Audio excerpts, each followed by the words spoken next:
Is that what you wanted? Perfect. All right, tell me what to do. Good evening, everyone. Welcome to Virtual Shadowing Session 65. Today, we'll be going through medical school interviews, some tips and tricks that you can pick up before going into your own medical school interviews. And after going through some tips, we'll have 3 volunteers go through actual mock medical school interviews, and they'll be followed by critiques, and it'll just give everyone a good sense of what you're going to encounter on a medical school interview. Our interviewers today will be Dr. Fowler and Dr. Nguyen. Next slide, please. Here we have our virtual shadowing working group. On the left, we have our undergraduate working members, and many of them have left us for medical school. And on the right, we have our faculty directors, Dr. Fowler, Dr. Morchetti, Dr. Salazar, and Dr. Reno. Next slide, please. Our upcoming sessions this month will be clinical psychology and research on 8/24. We'll have emergency orthopedics and sports medicine on the 31st, and we'll have a specialty spotlight on maternal and fetal medicine on November 7th. Next slide, please. You meant September 7th. Right? September, sorry. There'll be 2 Q&A sessions, one right before the interviews and one following the interviews. So feel free to toss your questions in the chat, and we will have people sifting through them to make sure that we answer all your questions. Next slide, please. Aditi, if I can comment just for a second. It's so good to have you all back. Thanks for coming again. This is now 15 months that we've been doing this. This is the 65th Tuesday evening lecture that we put online. And maybe tonight is one of the most important, because all of you pre-healthcare providers, whether it's medical school, NP, PA, or a technician of some sort, are going to have to, at some point, sit in front of someone who is going to determine, can you enter their professional school or not? We think this is a very serious session. And for tonight, I've invited one of my favorite people in the world. He looks a little weird, but he actually happens to be one of the smartest people I know. And I love him like a brother, and I know he feels the same way. Ben and I, for years, have been together on the admissions committee at UT Southwestern, during which time we have either been part of or reviewed the interviews of almost 10,000 students applying to medical school at our institution.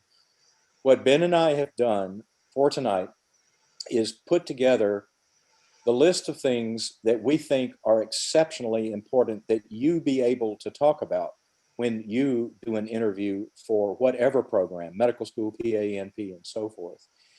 We do this in a loving, friendly manner. We care about you. We want you to do well, but we really want you to pay attention, especially in this odd COVID Delta variant environment where virtual encounters are now the norm, and they will seem to remain the norm for a long time. And so without any further ado, Aditya, let me turn it back over to you and let you make some opening comments, and then we'll get started. Aditya, did I talk to death? Are you okay there? Yeah, I'm here. Sorry. So today, to start off our tips, Dr. Fowler and Dr. Nguyen will both go through them. And feel free to take notes, because at the very end, there will be an assessment, and you'll have to get a passing score in order to earn a certificate for the verified hours for tonight. So Dr. Nguyen, any opening comments? Well, thank you again. Thank you, Dr. Fowler, for having me here. And, you know, like Dr. Fowler said, he and I goes back a long way. I think 2010, I believe, when we were on the medical school admission committee. And before that, I was serving as an interviewer. And, you know, Dr. Fowler has one of my greatest respect. He's an outstanding human being. He really cares about his student, and he's a strong advocate for students on the medical school admission committee. And yes, he did pay me to say all of that, but no, really, he is a phenomenal person. You guys are very lucky to have Dr. Fowler share some. So Ben, you're a physical medicine and rehab doc. I heard that a patient came to you the other day and he said, "Hey, Dr. Nguyen, I broke my arm in 3 places," and you said, "Don't go to those places." Is that true? Absolutely. I told him, don't hang out with Dr. Fowler. We will break your arms in more ways than one. Whatever. All right, well, let's get started. So, Ben, it seems to me that the important thing for folks to know, and let's just have this as a dialogue, is that when they're coming to do an interview, they're interviewing with a faculty member at a medical university. These are some really smart people, whatever you may think of them. These are academic people, and they're doing the interview job on their own time to help improve medical care for all. Ben, all these 10 years we've been on the committee together, how much you get paid for doing this? Well, we used to get paid a free meal for 4 hours of work, 3 or 4 hours of work in the committee, and then like another 4 hours of work at home. So yes, we do get a free chicken dinner, but that is the extent of our compensation. I hope you heard that what Ben said is that what we got out of the deal was a meal. These folks that you're going to talk to are folks who are doing that because they believe in the quality of care and that it is necessary that we find people who are really committed to taking care of people. The next point we would make is that, folks, you're going to be interviewing for a $6 million job as a physician, somewhat less for PAs, NPs, and other professionals. Folks, this is a high stakes job, and you have got to approach this job as a professional. You have to know who you are. You have to know your resume. You would be, Ben, how often do you have folks that you would interview and you'd ask them about a specific point and they couldn't really tell you much about it? Did that ever happen? Oh, that's more often than not, because I also interview for the JAMP program, which is a different program for economically disadvantaged students. And what I would do when I was interviewing is I would go look at the CV very carefully, and I would bring up a specific point about the CV. So again, I always tell everybody, look over your CV, because expect people to look at it and ask you for some esoteric question about your CV that you may not realize. And I'm going to try to point out some of that out today. So again, look over your application, make sure you know what you put on there, because the important thing about the interview is we want to make sure that the person that we're talking to is the same person that filled out the application. So I can't I mean, emphasize. yeah, Ben, how often has it happened? Somebody says, well, I did research and such and such. And so you would ask them about the research and they really couldn't tell you very much about it. That's correct. And then the other thing is, it's very unfortunate if what you put your research on it happens to be your interviewer area of research. So again, if don't try to BS your way through it, because people will pick it up. So again, know your CV well, and be honest. So, folks, what we're talking about is that you at your young age are jumping on a horse, putting your feet in the stirrups of the saddle, and you are becoming a professional. And part of becoming that professional is you have to be able to describe to an interviewer who is very serious and very focused exactly who you are and why it is that you want to become that professional. Now, Ben, don't you think the virtual era is a bit different from the past? Because they're not going to the institutions after all. And so they won't get this wining and dining and dinners and so forth and be absorbed into an encounter with an institution. They're going to have to optimize how they come across on a computer screen to a stranger at a distance. Ben, do you think there's a difference then from being in person? Oh, absolutely. Because one of the things that we worry about because of COVID and this virtual interview is that we were afraid that the student would not have an opportunity to go see our medical center, because we think that we have a very, great weekend put together for everyone.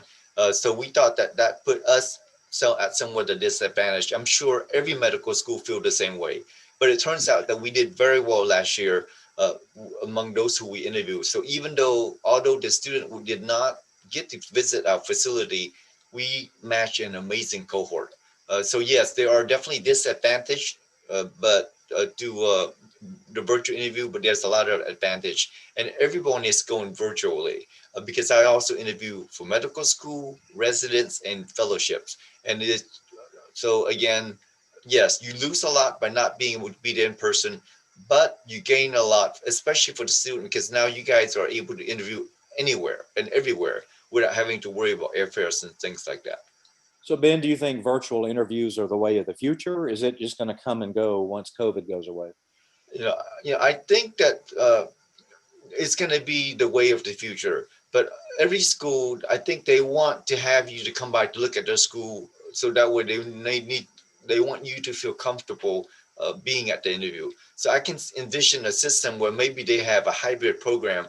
The problem that I have with that, Dr. Fallow, is that if you have a hybrid, because the person that you see virtually may not, because there will always be a difference between someone across the computer versus someone right across from you. So I think there are advantages to both systems. Uh, Personally, I prefer in person, because that way the student get to see the facility. But then again, there are a lot to be done from a virtual standpoint. And again, with this COVID things going on, we don't know. So I would expect that you would be doing virtually in some capacity in the indefinitely. Yeah, Ben made a point that we matched very well at UT Southwestern for the group that just joined us in July, the 230 students. Our average incoming GPA was 388 and our average MCAT was 516, which is really quite competitive with what we've done in years past. So our ability virtually to screen students is pretty good. And so I think that we're encouraged by that. It was awfully nice to have folks up close and personal.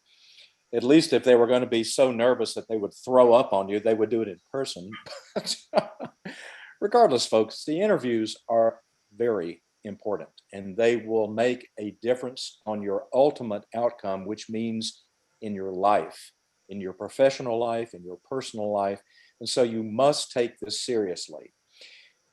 Tonight, we are presenting to you a series of steps which we think will be helpful to you to prepare, especially for virtual interviews. And we have three of your wonderful colleagues who've been kind enough to volunteer to put themselves out there to say, well, let's see what a virtual interview looks like. But folks, you got to do your homework about the institution that you're applying to prior to the meeting. You have to be able to say, why do you want to go to that institution? So many folks say, well, I'm applying to 15 different places. Do you know about the 15 different places? And so be very clear. You have to have carefully thought out well in advance why you want to seek this healthcare educational experience and that you can explain it. Let me say that again. And Ben, I'm going to ask you to comment right after what I say.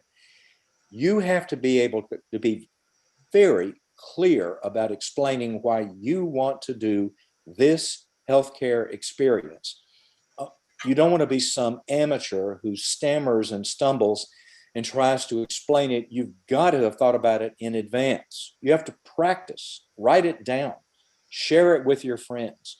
Be careful about that personal essay that you write about what has brought you into a medical practice of some sort. Ben, how important has it been to you during interviews and then on the admissions committee for the last decade that students could really explain why they wanted a career in medicine? I mean, absolutely important. Now, again, a lot of people have really outstanding essays, but again, we want to hear it from you, and you need to be sincere because we want to make sure that you're the person who wrote the essay. And the other thing is, whenever you interview at each medical school, make make sure you act as if that's the medical school you're gonna go to. You need to show that enthusiasm because if an interviewer asks you to interview you and they pick up the sense that you are here just to like if they're like the secondary or tertiary school, they're gonna pick it up and they're gonna write in their evaluation. And we actually have interviewer who wrote that in their evaluation saying that X, Y, and Z was interviewing, but I'm not sure about X, Y, and Z enthusiasm for our medical school. So don't ever let that come across. Every medical school that you go to that you interview should be the one that you're gonna apply. So please, otherwise they will pick it up on it. Well, let me follow on with that, Ben. We, as interviewers and as folks on the committee, we're trying to determine if the candidate is serious about coming to our institution. What if they acted kind of serious and we picked that person and they in fact chose not to come to our institution? We have in fact, lost a spot that a person for a spot that we thought would have been great for our institution. So you have to be convincing about why you want to go to their facility once you get an interview. But to summarize this point, you have to be able to say and state as an incoming professional who's going to make a lot of money one day, what in your life has led you to this decision? Why did you want to do this? I can't tell you the number of times, and Ben will smile at this, about the said, you know, my mother had a hangnail and that convinced me I wanted to be a doctor. And you go, really? As Mike Brown, the Nobel laureate that Ben knows, at one of our Nobel laureates at our institution, said to me one time, talking to our medical students, he said, it's all about the patient. And that is where your professionalism future comes into this, stating about why your career is all about the patient. Folks, I am not kidding. I got to work all week next week in the ER. And my job is to find out what is wrong with those patients and take care of them. So what are your, and then secondly, and Ben, I'd like to hear your thoughts about this. What are your plans if you don't get into school this time? Should they have that thought through? Would a budding professional have it thought through about what happens if they don't get in? I mean, that's one of my favorite questions when I was interviewing. Now, it doesn't matter you have a 4-point GPA and MCAT of 530, 525.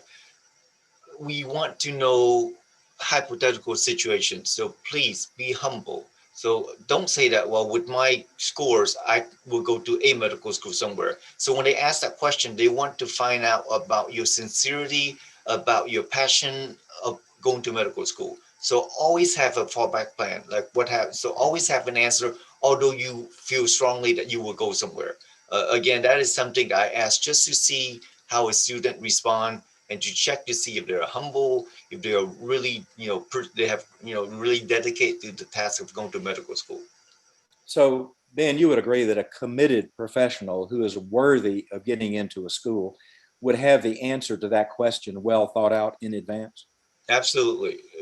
Again, always assume that, always expect the unexpected, because a lot of time people will ask you a question just to kind of see how you react to a certain situation. So again, be prepared for any type of questions. So, folks, let's change tracks just a little bit. This is a different era. Hell, I'll be 69 in November. I'm an old man. I went to the University of Georgia before Ben was born back in 1970. And they had a computer there. You had to go to the library. And folks, guess what? It would add, subtract, multiply, and divide. And it would even do square roots. Can you imagine that? We fast forward to an era now. All of you touch your smartphones in your pockets. You have every fact in the known universe immediately available to you. This is an era where we can now, it's so normalized in the Gen Z era that that the ability to intercommunicate by electrons all over the known universe is incredible. And so thus we have to be prepared for this computer era, because this is one professional talking to another using computer hardware and software. And so, folks, for the next 4 or 5 minutes, we're going to talk to you about some stuff that seems silly, but let me tell you something. When it comes to virtual interviews, you better have attended to this in advance. Put the damn computer settled on a firm surface. We have had people drop their computers during their interviews. Really? Is that what a $6 million professional does? Really? Reboot your computer. Now, here is another point, and this is something I've discovered, and I've already done it today. Reboot your computer at least an hour before your interview. This is to make sure that the computer will be ready with a clearer RAM that can manage the software better. I make sure I do this anytime before a big meeting, such as one like this. It's difficult to know how many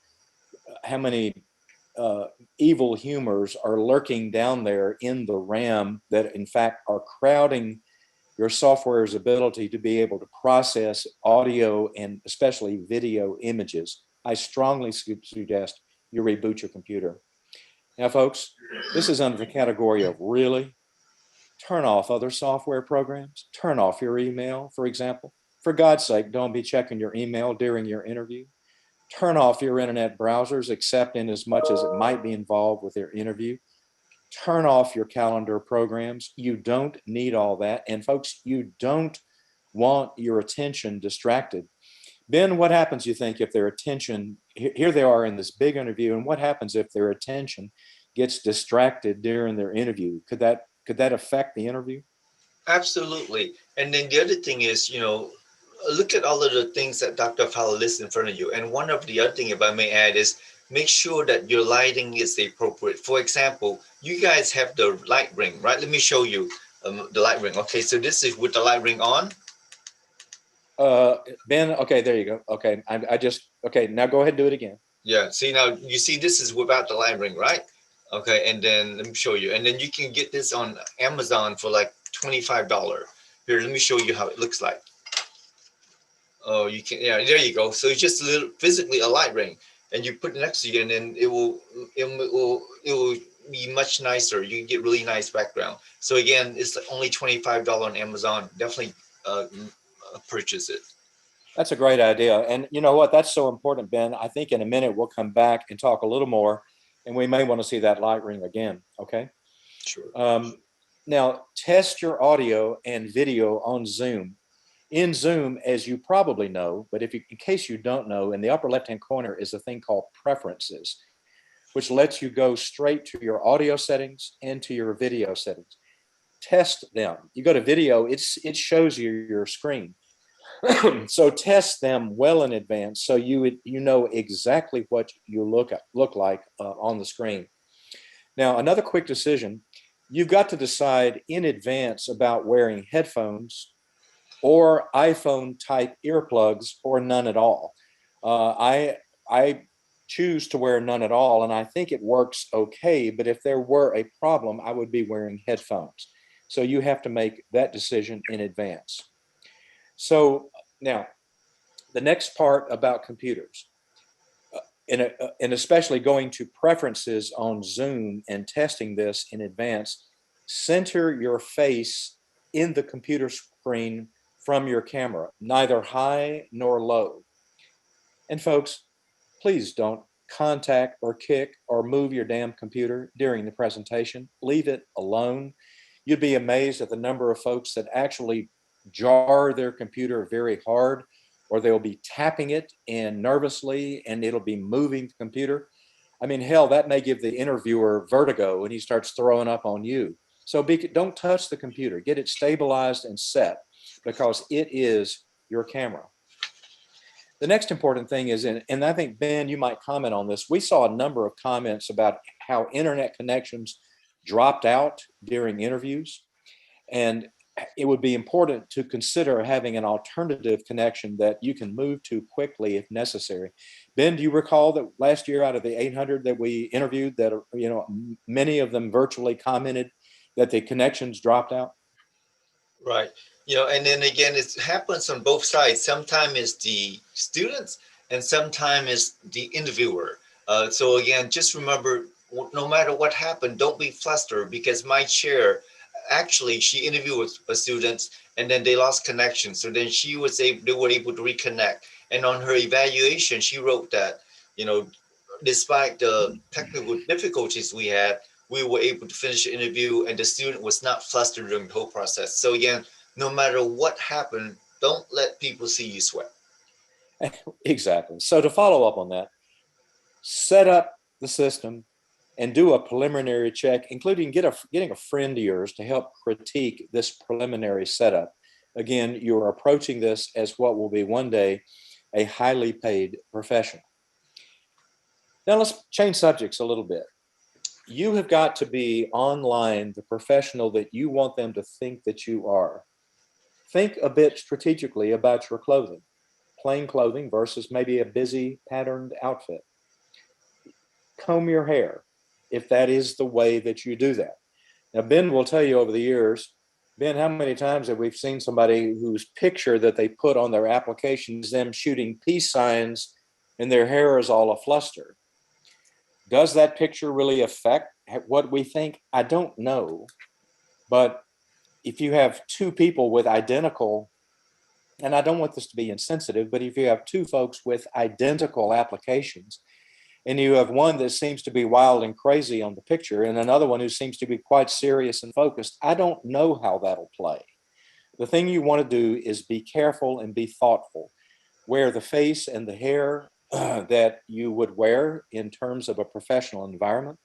Um, Shave face or not, it depends on what you wear in your typical environment. And then makeup as you think would be appropriate.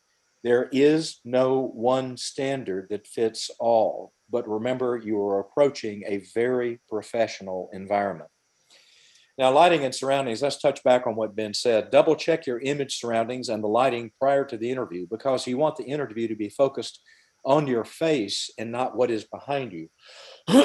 Avoid your face being shaded or blocked. Avoid backlighting, for example, your back against the window, because that will make your face dark. Keep your background plain and simple. Ben, could you comment on that? So, do you think a plain and simple background versus a busy background with, you name it, clothes all over the place? It's the bedroom with an unmade bed. I mean, do you think these things matter? Oh, Or yes. do you, Yeah, well, because tell like, me, tell yeah, me what you think. right. You don't want the interviewers to be distracted by what's around you, because that is that is a reflection of you. So you do have the option where you can blur the background out or something simple. So something simple, something that's the simpler the better. So again, you don't want to have like a ceiling fan twirling in the background or light bulbs. So again, the idea is you want the interviewer to be focused on you and not on the surrounding. That's great. It's been interesting in the virtual era, Ben, that we're now seeing into the lives of people's homes more than I have ever done in my entire life. What's in their bedroom, what's in their living room, and so what you just need to do is think about what you want to present as a thoughtful professional over a camera connection to those that would be meeting you for the first time. Trinkets and wall art could be excessive. So think about it.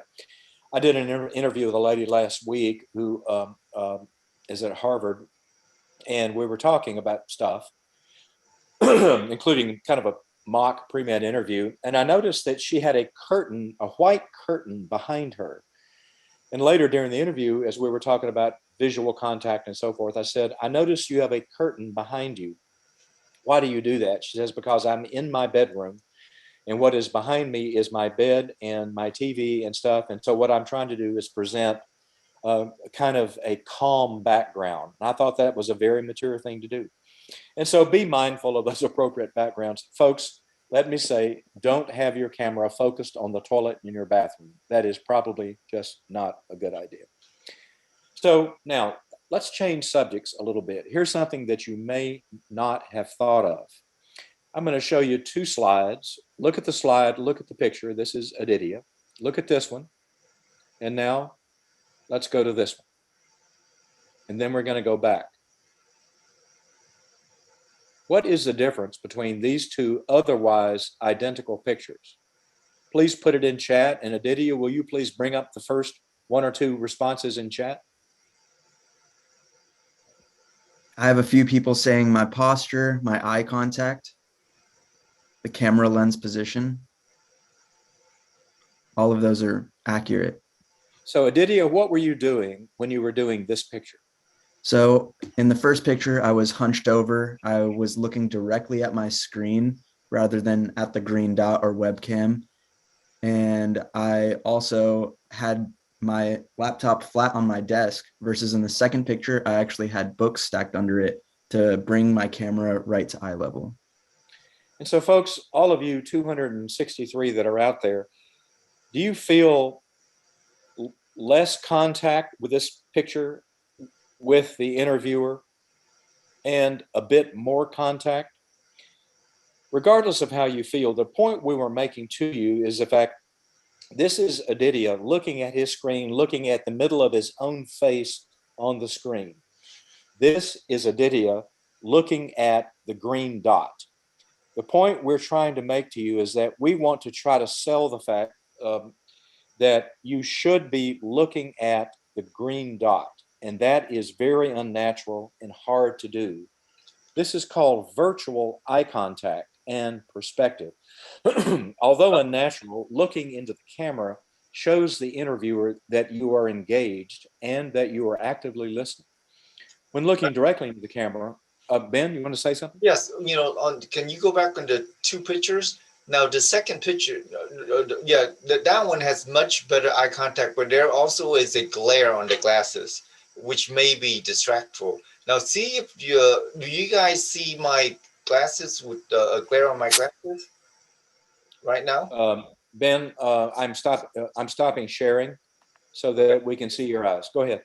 Okay, see, because maybe if maybe you have the light ring or something, it will minimize the glare of your glasses. So again, because like for those of us who wear glasses, uh, the light could reflect off our glasses. I think that that's an ongoing issue and one that's sometimes not easily resolved. I know certainly when I'm speaking that on this program that light may be on my glasses. And I think that's a hard issue, but yet if you need your glasses, you ought to wear them. Yes. Regardless, when looking directly into the camera, on the other end of the meeting, it will appear that you are looking into the eyes of the interviewer. You want to be eye level with the camera. Stacking books under your webcam can help raise the view to eye level. And ideally, your screen frame should include everything about shoulders and above. So you see what you see with the video here. It's really about shoulders and above. All right, let's move on. About sound. It's really important that you approach the sound in your room professionally. Keeps excuse me, keep sound distractions out of the room. For example, kids, pets, your cell phone. For goodness sake, people, turn off your cell phone during the interview and don't let it ring during the interview. I mean, really, turn it off. Next, you want to confirm your audio and your microphone settings to ensure you are heard loud and clear. You can do that through preferences in Zoom, checking audio and video. The next thing is to sit close enough to the microphone to make sure that you're heard clearly without spotty interruptions or a sound level. Folks, I can't tell you, Ben, I'd love to hear you comment on these virtual interviews, how folks don't prepare for their own audio projection into the interview.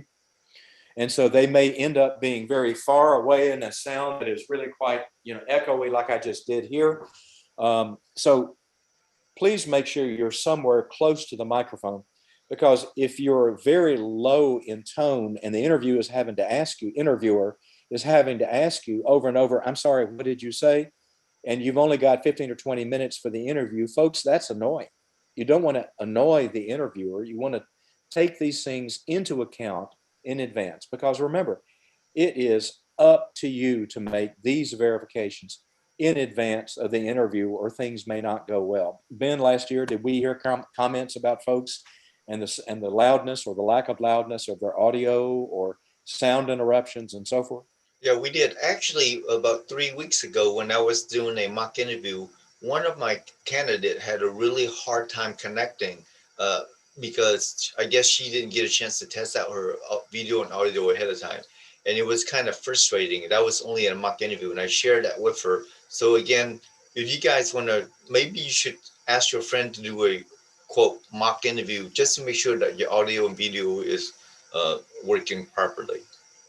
Thank you, Ben. So Ben, we're about to summarize our introductory slides here.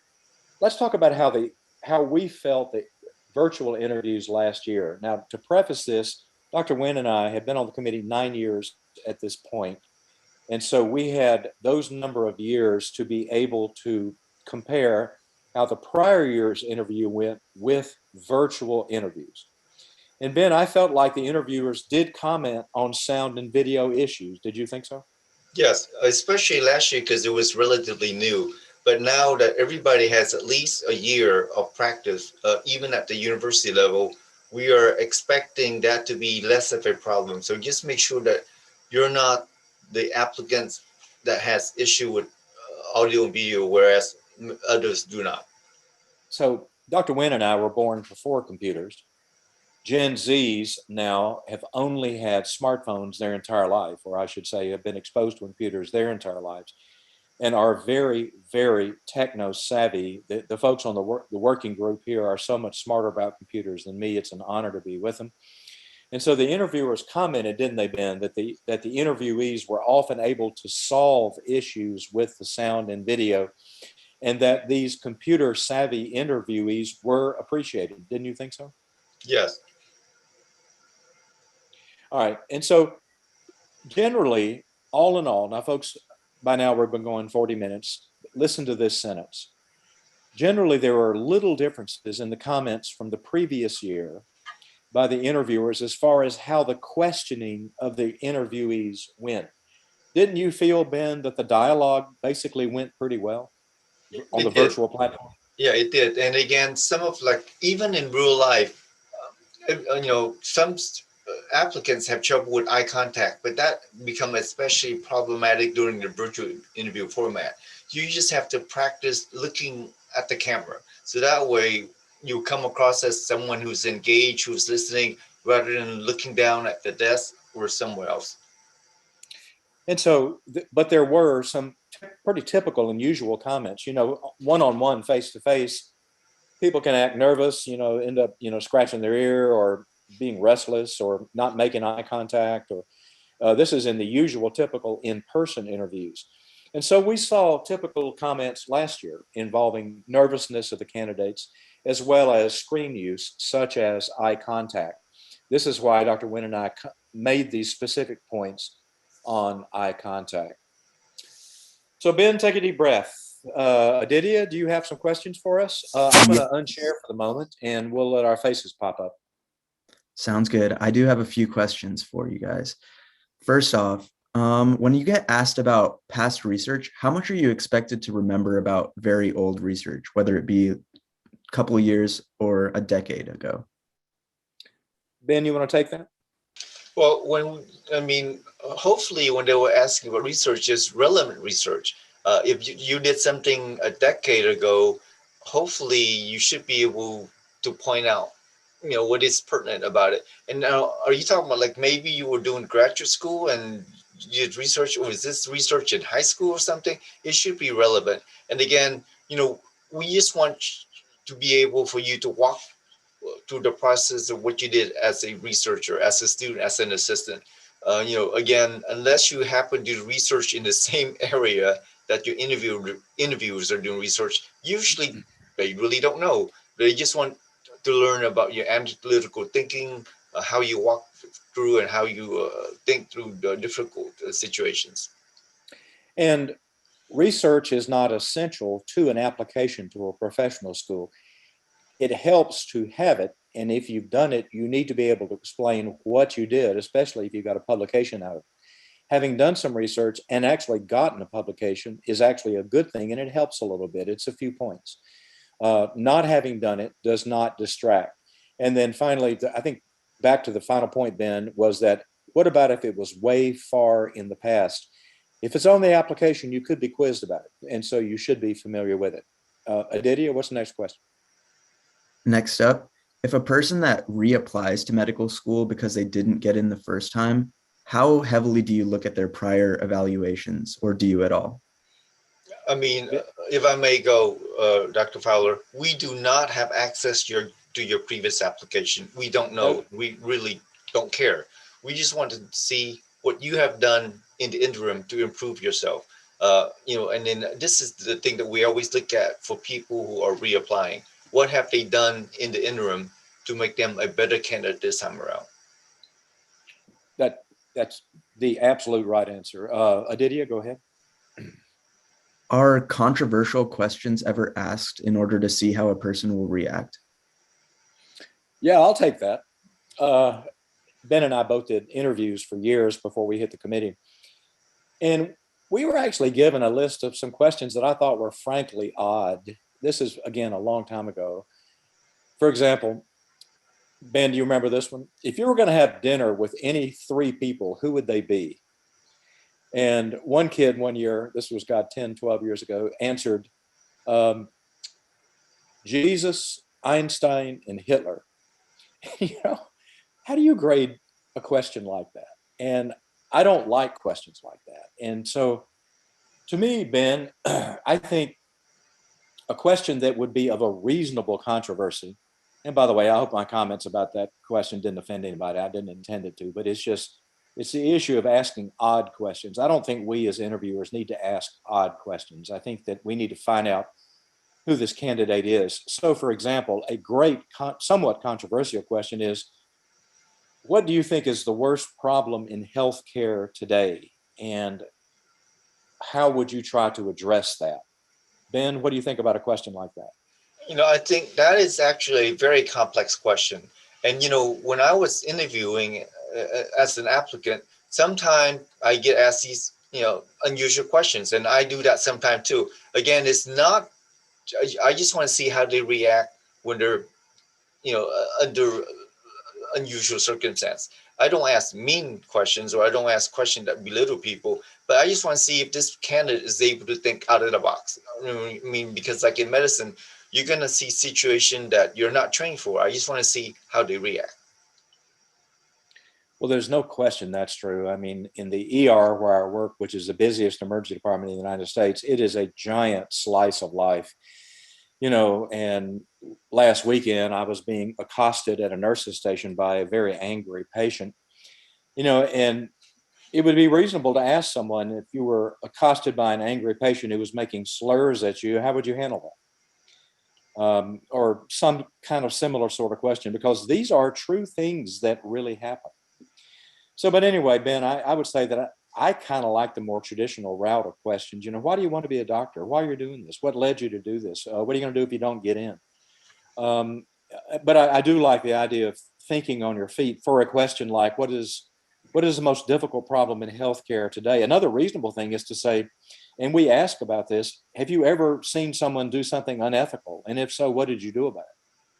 Because the ethics of a professional are critical. Don't you think, Ben?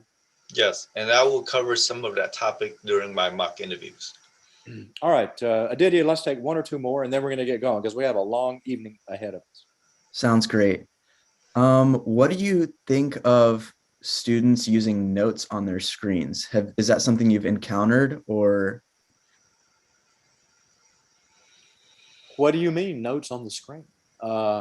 You mean that they've got yellow stickum notes that I can't see, or that, what are you saying exactly? For students that have notes, now that things are virtual, have you encountered any instances of students having notes next to them?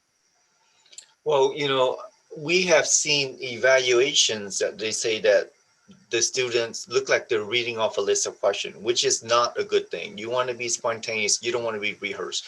We even had an interviewer mention that when the applicant was asked a question, in the background, they can hear the mom or someone, an adult in the background, giving answers. So again, that is an absolute interview.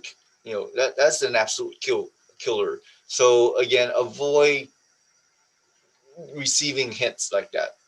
Because I mean, when you interview, please ask, if you can, everyone else to leave the room, because people do hear stuff going on in the background. We want to see who you are. That's what we want to know. What really makes you tick? What is your motivation to help people? How prepared are you? If you're not prepared, well, then you're not. I mean, that's just the fact. That's what interviews are about.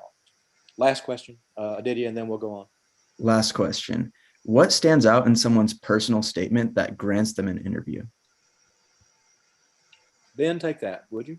Well, again, I think most medical school, they're looking for like the four paradigm: research, education, services, and now the fourth, the WMC has a fourth element: community service. So again, it depends on, you need to be sincere.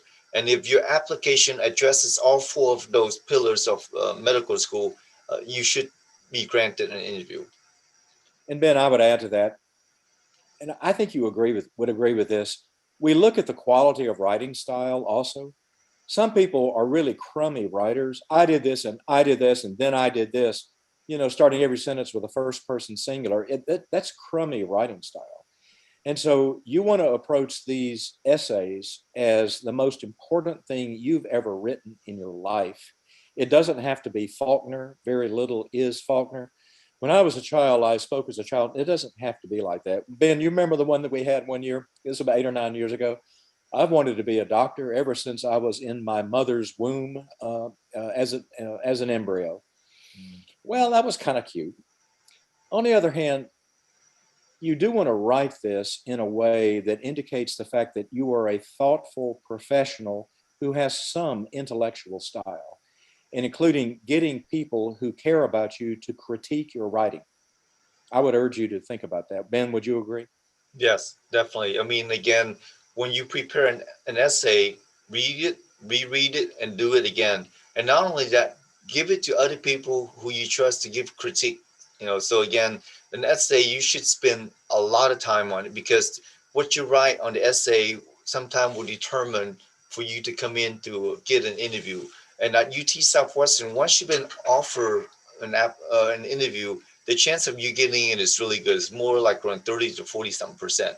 So again, you need, your essay needs to be polished. It needs to be on track. It needs to be to the point, and it needs to show why you want to go into medicine to help humanity, not because of other factors. And again, we get thousands and thousands of these essays, so it doesn't, I mean, just make sure that you don't stand out in a wrong way. That's so right. And Ben, one of the critical issues, especially during this COVID epidemic, about medicine and medicine related professions like nursing, nursing practitioner, is people who are burning out. The definition of burnout, very simply, is I don't want to do this anymore. What keeps you coming back? What keeps you coming back is a real, provable, legitimate interest in the lives of others. I swear to you that that's true. I love going to work. Ben loves going to work because we enjoy being involved with people. And and that is really a critical point of what we're looking to you as a people person when we interview you. So, Dr. Nguyen, we are going to do something for the first time in 15 months on virtual shadowing, and you are our interviewer guinea pig. And so I know you've got your spurs and your whip with you. And what we're going to do, I'm going to share these slides here in just for a moment, is to say that we are now going to do interviews and critiques. There will be 3 volunteers who've reached out to us in a row, um, uh, and these are the 3 that were the first to contact us after last week that they would be willing to do this online in front of over 200 people. So we want to thank Michael and Karina and Michael. And what we will do now is this. We're going to move to, I will unshare this. Dr. Michael Zhang will be joining us in a moment, and I'm going to unshare this so that you can see the interview. And so this will go about 15 minutes, and then we will just do a nice, friendly critique. Nobody's being graded. Nothing's going to happen. This is just to say, how did you do? And so I'm going to stop sharing. And Dr. Nguyen, you're with us. Michael, are you with us? Can you come off mute and put your videos there and come off mute? And Michael, I would like to introduce you to one of my best friends, Dr. Nguyen. Dr. Nguyen, would you please interview this candidate for medical school? Sure. Before we begin, if I could just interject, sorry, could the chat not send any messages during the interview just to minimize distractions for both the interviewer and interviewee? Wonderful. Thank you for that. All right, so let's begin. So again, the format is I'm gonna interview you for 15 minutes, and then we'll have the critique. All right, so it is now 7:52. 15 minutes. We'll put it as 8 plus 7. We'll be done by 8:07. Okay, very good. All right, so Michael, tell me about yourself. So I guess I'll just start with some earlier experience in my life.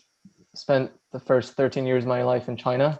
Grew up with my parents, moved to the US, Got my high school education, currently attending a university in Ohio. I've always been a big fan of biochemistry. That's what I'm majoring in. So with the skills that that major equipped me with, seems like a good idea to have those classes in mind in preparation for medical school.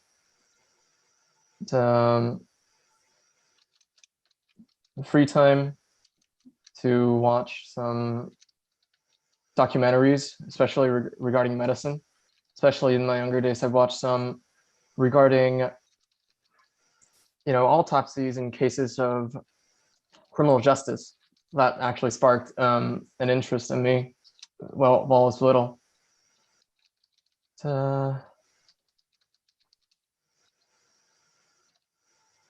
You can probably see that I'm not very prepared, but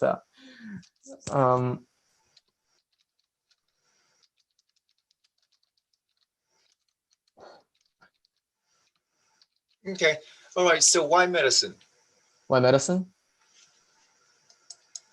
So I've always thought of medicine as a way to establish personal connections and preserve personal connections. So as for establishing personal connections, the the, the purpose of medicine to me has always been to to benefit the human condition. I know that might sound very cliche, but I think another perspective to it is that you will also have to,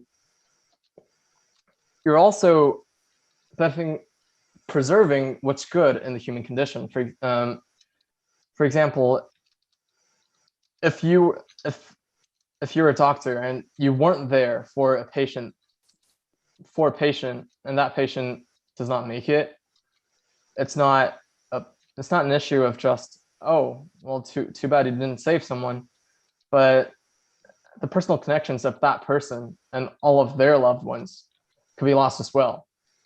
And you are there not only to establish a relationship with your patient, but to also preserve whatever that person has with other people. And with that person there, they could impact the lives of those that person is related to, their loved ones. And thus, what your influence on one person could be exemplified over many folds. Now, I personally interact with many patients that I've forged such a bond with. I was volunteering in a nursing department, had a patient go from ICU to a room while a shift change was happening. So not a lot of people were left there to address her call light when she was put into her bed. I was there. She asked for painkillers, and as a volunteer, I couldn't give those medicines. But surprisingly, she didn't get mad at me, and instead asked for some pillows, which I could get. And it's the small things like this that you find are worth preserving, such that you would get into medicine, and such is why I would get into medicine. Good. All right. So how did you prepare for medical school? How did I prepare for medical school? So, sorry, I know if this were a real interview, that would be very problematic, but what do you mean by how do I prepare for it? Like prepare for exams, for its classes? Well, Yan, how did you prepare for medical school? What did you do to make sure that you're able to handle medical school? Okay. Sorry. I've heard from a lot of people that have gone before me, especially a lot of mentors early in my life, that medical school is very rigorous, and that you would have to challenge yourself over your normal schooling years to at least attempt to feel what rigor of medical school would feel like. So, as someone that aspires to go to medical school, I've taken many honor level courses and AP level courses to keep with rigor, and in college, I've kept up my GPA to at most 1 BA semester. And I've also gotten in contact with my professors to in terms of research possibilities that I will have secured one from next summer. And between my when I do have free time, especially over the summer and winter breaks, I would join programs that are designed for people interested in medicine. For example, I have been to UPenn for the biology of antidepressants, and I've been to Stanford for a class on clinical anatomy, both of which are essentially full-time for the duration. Good. All right, so tell me about a recent book you read or a movie you watched. A recent book. That's a good one. So there's this book called A Short History of Nearly Everything, authored by, I believe, Bill Bryson. It's a book on how life came to be and how the universe came to be. I mean, just as you imagine from the title, the book opens up a wide view into many disciplines of science that I've personally never seen before. And just knowing that the process of how life and how humans came to be inspires me to even want to preserve what we have more.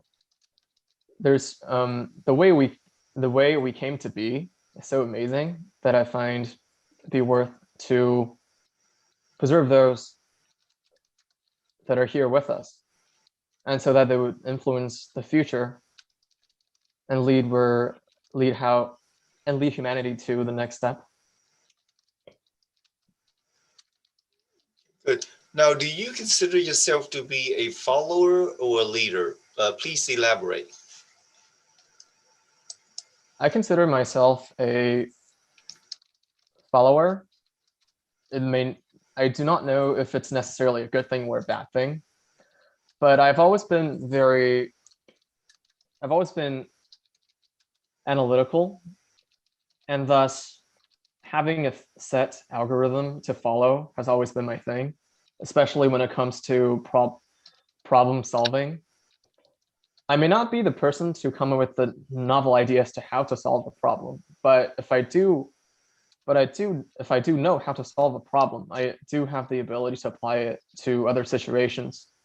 But I've personally challenged myself in various occasions, especially in my school sports medicine clinic, where I at least try to lead people and as to what task they should do, what sort of treatment they can provide our athletes.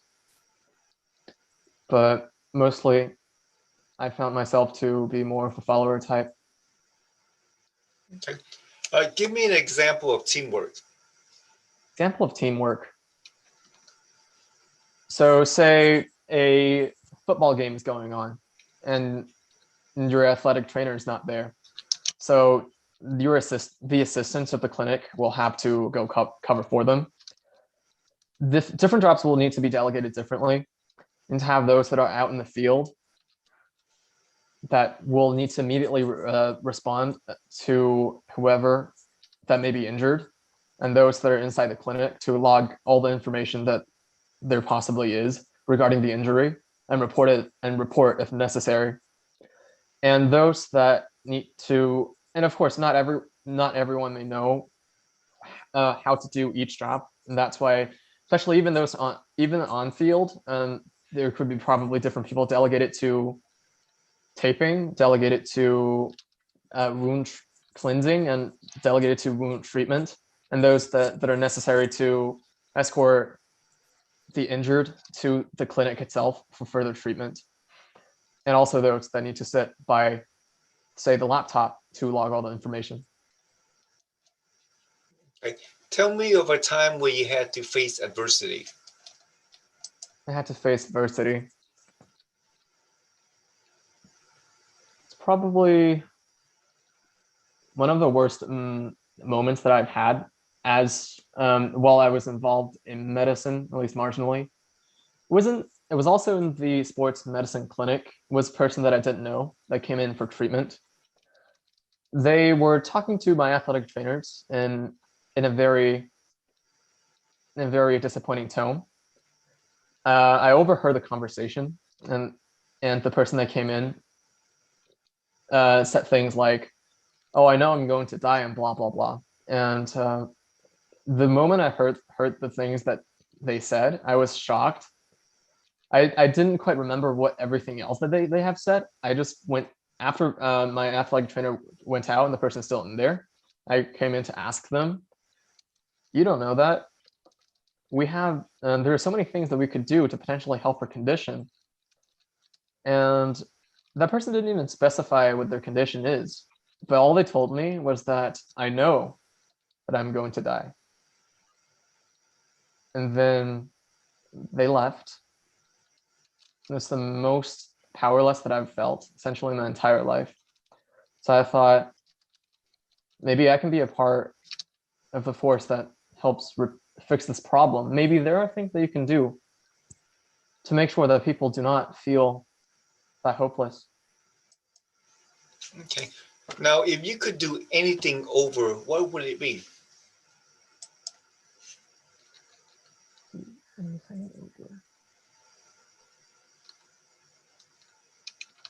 Think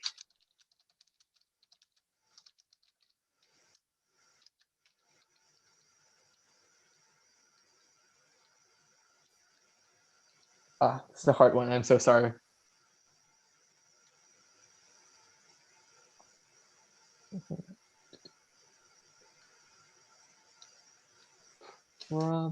So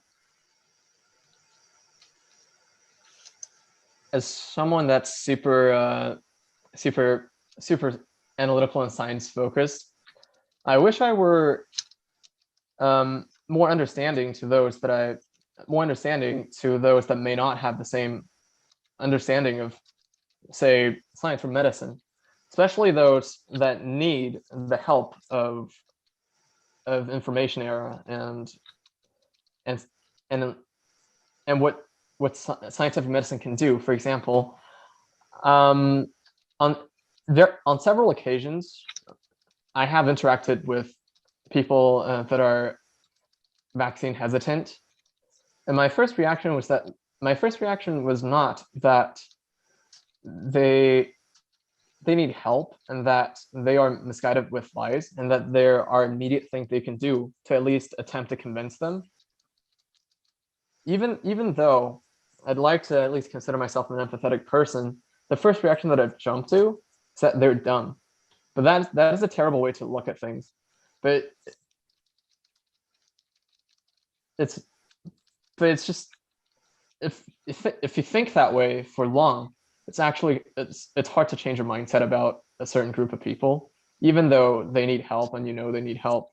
But your first reaction is still that they brought this onto themselves, and there's nothing you can do to cure that. But now I know that it is otherwise, but it's just the way that I interact with people with different mindsets.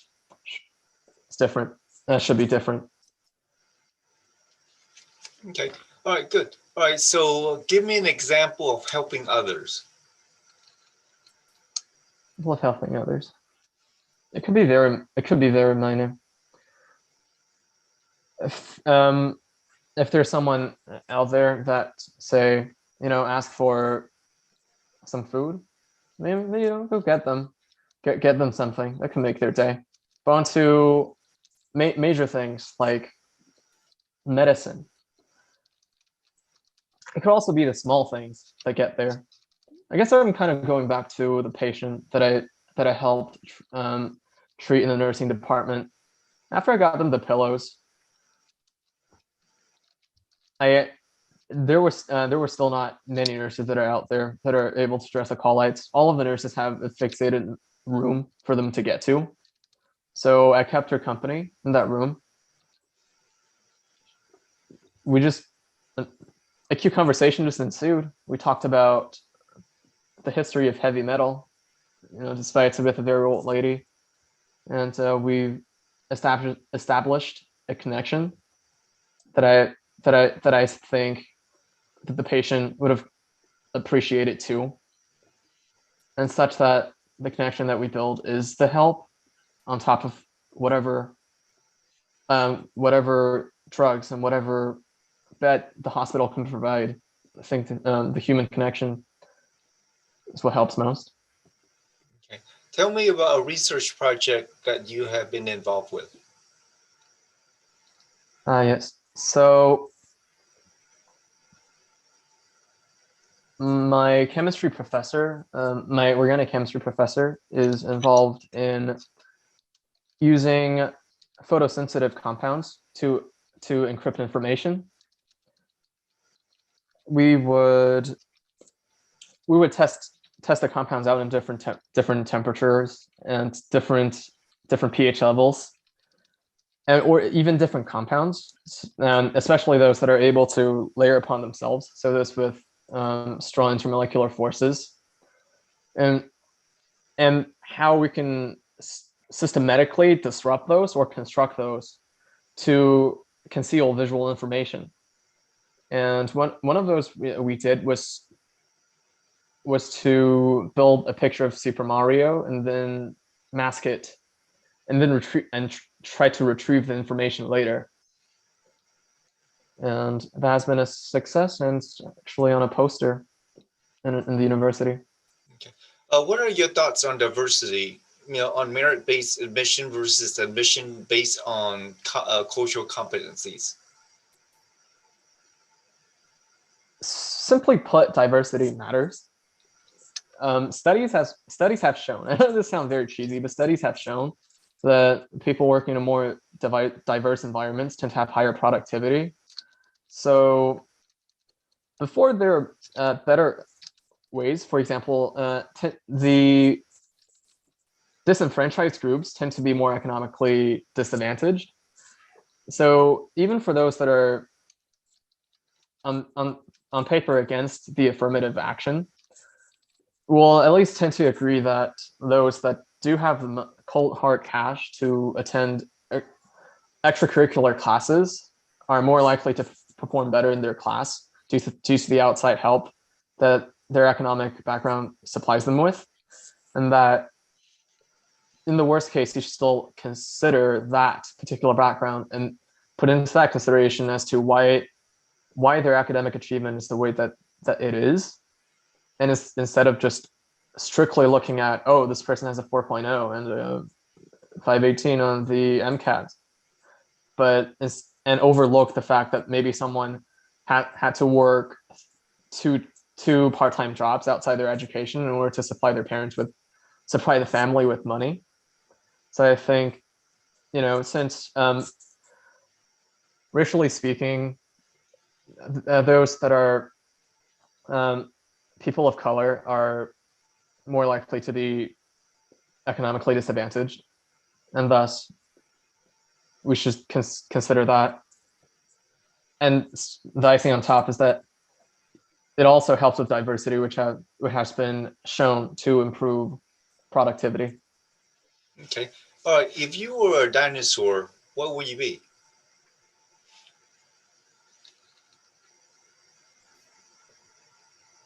I think it would probably be the small carnivorous ones, especially those with feather, because we know in the future that the dinosaur that I was would be the ancestor of birds, which would also be the ancestor of chickens, which is my favorite meat. So that would make for an interesting experience. Okay, good. So why UT Southwestern? Why are you applying to us?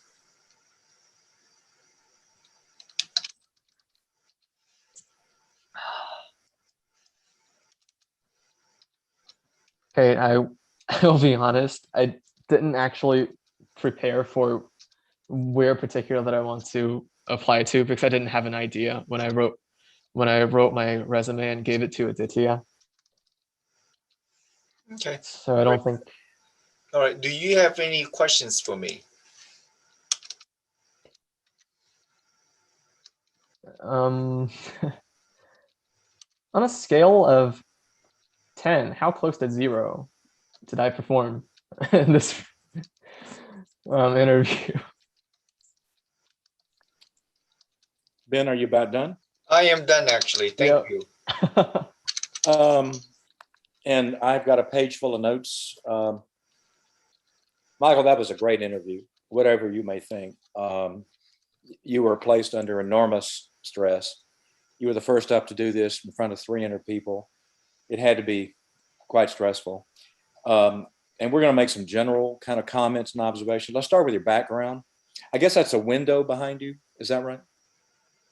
Or what is that bright thing behind Oh you? yeah, that that is so bright. I'm so sorry. No, no apologies. Just an observation. You might want to think about placement of the camera. And you got the map on the left wall. You got the door open behind you. You might want to think a little bit more about how you arrange. No, we're here to do a critique and interview, and it's no right or wrong. I'm just giving you some facts. And so with the bright light behind you in the window, it makes it a little harder to see your face. You might close the door, or you might turn the camera 90 degrees and do it against that wall with that nice map of the United States that you have there, or think something a little bit. That doesn't matter all that much. Ben, if you don't mind, I'll take the lead at critiquing, and then I'll turn to you moment to moment. Will that be all right? Please. Yes. That was actually a very good interview, Michael. As we first got started, you clearly were sort of having a little brain thickness because you would go and I'm not critiquing you. I'm observing. It may be generally stated that the word is used when the mouth is engaged and the brain is not. So I thought about that in the setting of nervousness, rather than inhale instead. You just don't make the sound. It's neither right nor wrong. It's just an observation. You were obviously well groomed and well prepared for your interview. You made good eye contact with the screen, Michael, and you demonstrated really good, solid language skills. And excuse me, listening to me say but I'm looking at my notes. You clearly warmed up during the interview, became more relaxed and more confident, which allowed you to listen a little easier. You really gave good. I wrote down every answer that you wrote, that you said. You really gave good explanations for things. And at one point, Dr. Wynn asked you a question, and you repeated the question back, and then you said, that could be problematic. That's fine. Repeating a question back is perfectly fine. And you recovered well at that point and moved right along. One thing I did notice is that your voice tends to get a little bit rapid during your explanation of something. Where you'll start explaining something really fast like this, your voice gets kind of rapid. Try to work on the even pace of your tone of your voice and what you have to say. That's just a little observation. I really liked your comment about the book. You said that was a good question, and it obviously cheered you up.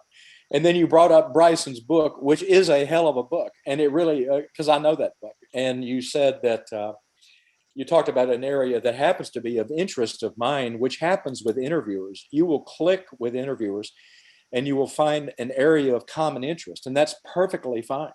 And you talked about, basically the history of the human race and how evolution occurred, and that this was clearly a passion of yours, and that you were really quite bright and your eyes were open when you did that. And then you said this marvelous comment. You said that it will lead humanity to the next step. I thought that was a terrific comment. And then Dr. Wynn asked you a question that there's no right or wrong answer. Are you a leader or are you a follower? And there's no right or wrong answer to that. And what you were really saying was the fact that I'm a follower. I want to think about things and I want to move at my pace. And that was a great response to that. He asked you about teamwork, and you brought in the thing about the team and the team players and all that sort of thing. So this was a good interview. it was even, it was level. You had to warm up a little bit different. No kidding. You got all these people staring at you. On the question about adversity, it really caused you to think for a moment. And you talked about the person who was going to die and powerlessness about the person who was going to die. I thought that was a very warm and moving comment that you made. And then you really, I had to smile a little bit because when Dr. Wynn asked you, would you do anything over? That really caught you for a moment, and you paused and you had to think about it. And then you said something that was just absolutely beautiful. You said, I wish that I were more understanding. And then you brought out something that could not be more important in medicine today about vaccine hesitancy, about what's such a hot topic that is. Ben, I'm almost done with my comments. How would you help others? Food, medicine. What about research? You talked about the photosensitive compounds. Now, look at me on the screen for a second. I don't know if you can you see my video, Ben? Because I'm looking at you. I don't know if you're pinned or whatever, but anyway, Michael, the point I was going to make is that during the time you went to explain the research, you started playing with your hair a lot like this and pulling it over aside and moving like this. You didn't do that at any other part of the discussion. So that's something to think about. Probably self-grooming during an interview is not all that necessary. Your question on diversity was beautiful. You said it matters. Now, you said something, Michael, I want to caution you on. You said studies have shown. If you say that to an interviewee, the interviewer could say, what studies are you talking about? Name one. You could set yourself up for a question that you might not know the answer to, as opposed to my own evaluation of the literature would suggest, or something like that. But otherwise, that was an articulate and a well-formed answer. I really liked your answer to the dinosaur question, that you wanted to be a small carnivorous one with feathers. And it's all about chicken after all. And then finally, the last point, Ben, is that I thought his answer about UT Southwestern, this was just not something he was prepared for. And so all in all, Michael, that was actually a good start in front of a lot of people here for listening to you on at the edges of their seats. Ben, you want to critique? Sure. I mean, again, Michael, I congratulate you for being brave enough to do this interview in front of everyone. And again, these are meant to be constructive suggestions and criticism. I went to Baylor College of Medicine in Houston, and one of the things that they told us on the first day is like, opinions are like belly button. Everyone has one, and no two are alike. So these are the suggestions and opinions Dr. Fowler and I give to you. It doesn't mean that it's the right opinion. It's just that a way to look at things. So again, I'm gonna go over some of the things that I think that you did well, but you could have done better. Well, first of all, on your CV, I think it's wonderful. I like the way you set it up. The only thing I request is that for those of us who are elder, who can't really read, if you could use a bigger font, that would be much appreciated. It's just that font that you use is a little bit small. Okay, and then on the, there are two questions that you're guaranteed to get asked. Number one, tell me about yourself. So practice, rehearse, come across natural. And then the other thing is like Dr. Fowler mentioned, you had a couple of in there. So again, you can be asked this question, practice in front of the mirror, have someone record you with your phone, and then play it back. And then the next question is, why medicine? Again, when I was asking you this question, I thought that your eye contact could be a little bit better. Just look in the camera, maybe because I asked you this early on, so you weren't familiar with it yet. So just look in the camera and explain, and then so it should be more polished. It should flow a little bit better. And the next question that we ask for is medical school readiness. A lot of admission committees going to ask you this question. We want to know what you have done to prepare for yourself for the rigor of medical school. And I noticed that you hesitated at the beginning, and I really love the fact that you restate the question again to make sure you understand what the interviewer is trying to ask you. The only suggestion I would make is restate the question a little bit earlier, because you wait for, in my opinion, just a smidgen too long. And then one of the other component they ask the assessors on your oral communication skill. And that's why I was asking you about the book or movie that you watch? I think that you gave a great answer. And again, there's no right answer or wrong answer. We just want to see how you think. And for me, when I ask a student this question, I want to know what they've learned from the book or from the movie that they're going to use to improve on the way of things to how they're going to do later on. So I'm not really interested about the book or the movie. I just want to, I'm more interested in the way that you think and what and why you chose the book or the movie that you chose. And the other parameter that medical school, they grade you on is reliability and dependability. So, you know, and that this is a question of about being a leader or a follower. Most of the time, I would say like 85% of the time, most students would choose the safer route, which is to be a leader. Now, you on the other hand, chose that you want to be a follower, which is really unique. And then you were able to tell me why you were a follower. So I think that was good too. But the answer that I like to think about is like, you know, you need to be a leader and a follower, because to be a good leader, you need to learn to be able to be a good follower. You need to find out what the group is interested in moving forward. So I think it's important for you to be both be a leader and a follower, uh, not necessarily mutually exclusive. But again, you need to frame it in the way that you think it will work the best for you. And then they always assess for your ability to function as a team, because medicine uh, now has gone back to the concept of teamwork. Very rarely is medicine a solo act. Maybe if you're a neurosurgeon, when you're cutting into that part of the brain, maybe then you're the only person. But otherwise, even neurosurgeon, they function as a team. So, you know, so again, I think they will ask you for an example of teamwork. And then the other thing that they want to see, because, you know, medicine is very rigorous, they want to know about resiliency, and, you know, and then that's why they ask you the question like, what was the last time, you know, tell me the time that you had to face adversity.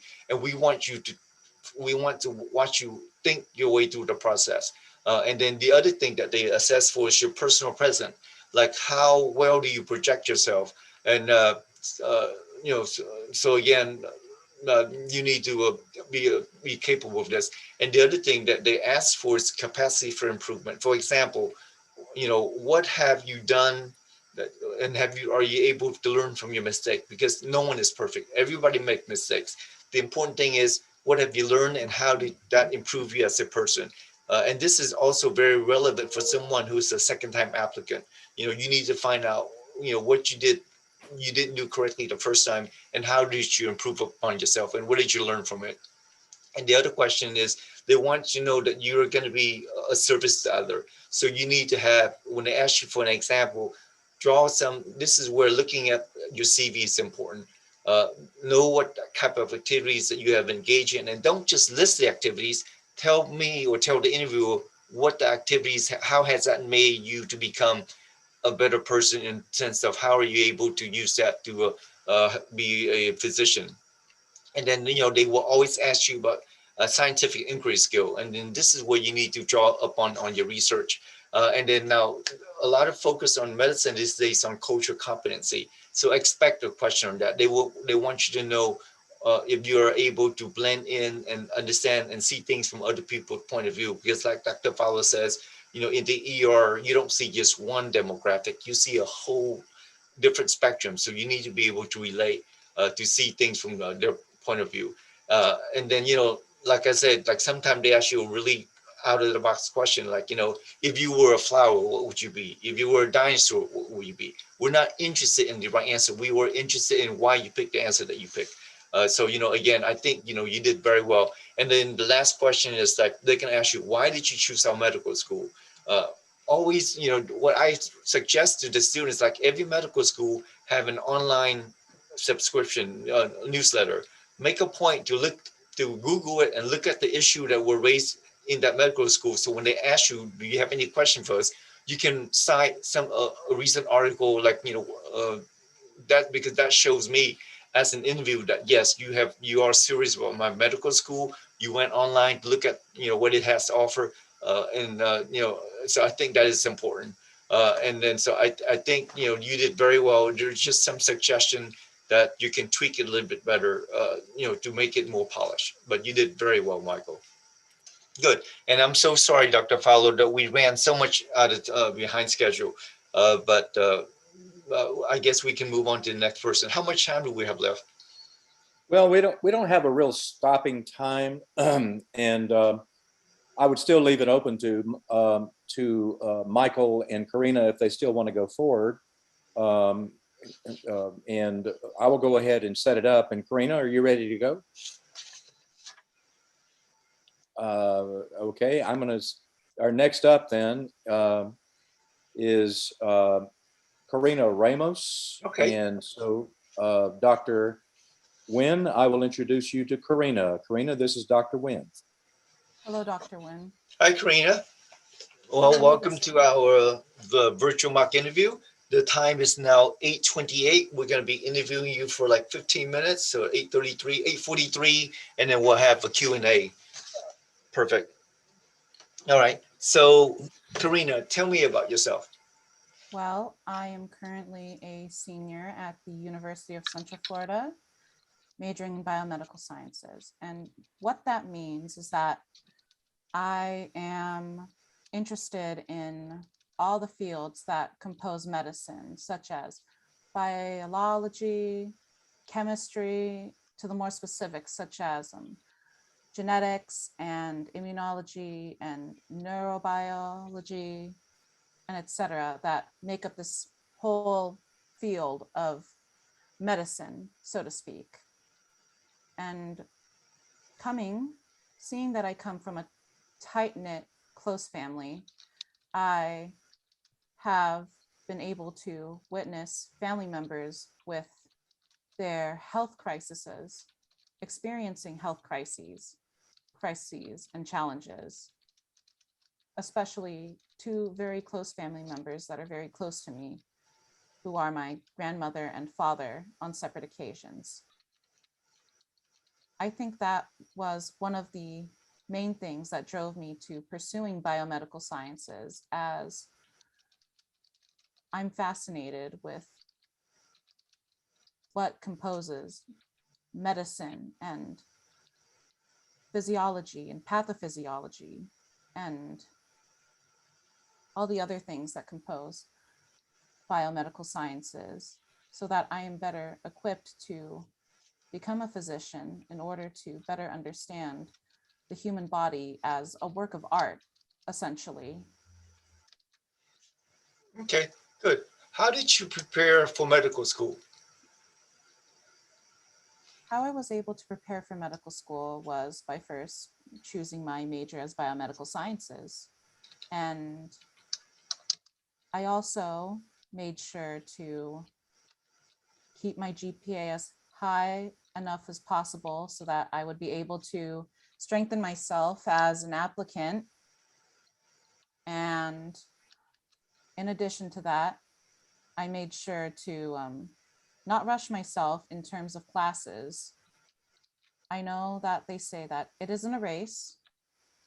And so I decided to make sure that my workload or course load, so to speak, was within a reasonable amount, so as to not only maintain a competitive edge on medical schools, because medical schools do have a tendency to look at that at the course loads, but also at the grades and your GPA per semester and your overall cumulative GPA to see if it is high enough as well.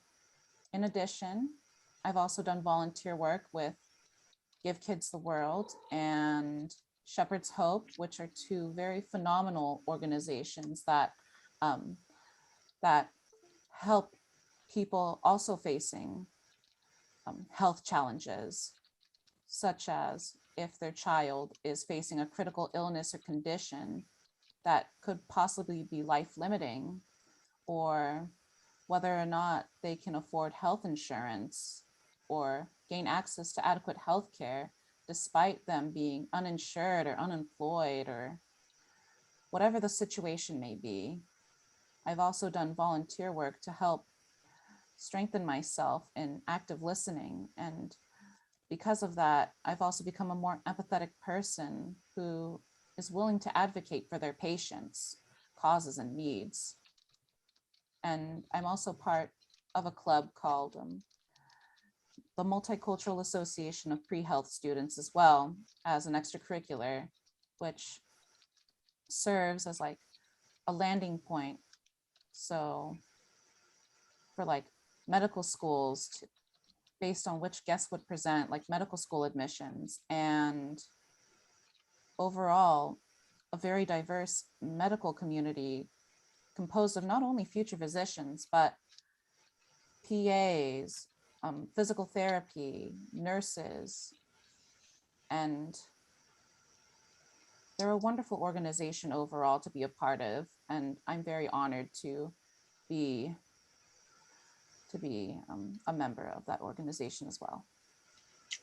Okay. So tell me about a recent book or a recent movie you have seen. Well, a recent book that I have read is Wicked by Gregory Maguire. And why I like this book so much is because I appreciate the author placing a new twist on a cultural classic that has been around for decades at this point, and adding his own creative twist to it while still paying homage to the original work of The Wizard of Oz. So that's a recent book that I've read and why I think it's one of my favorite books of all time, essentially.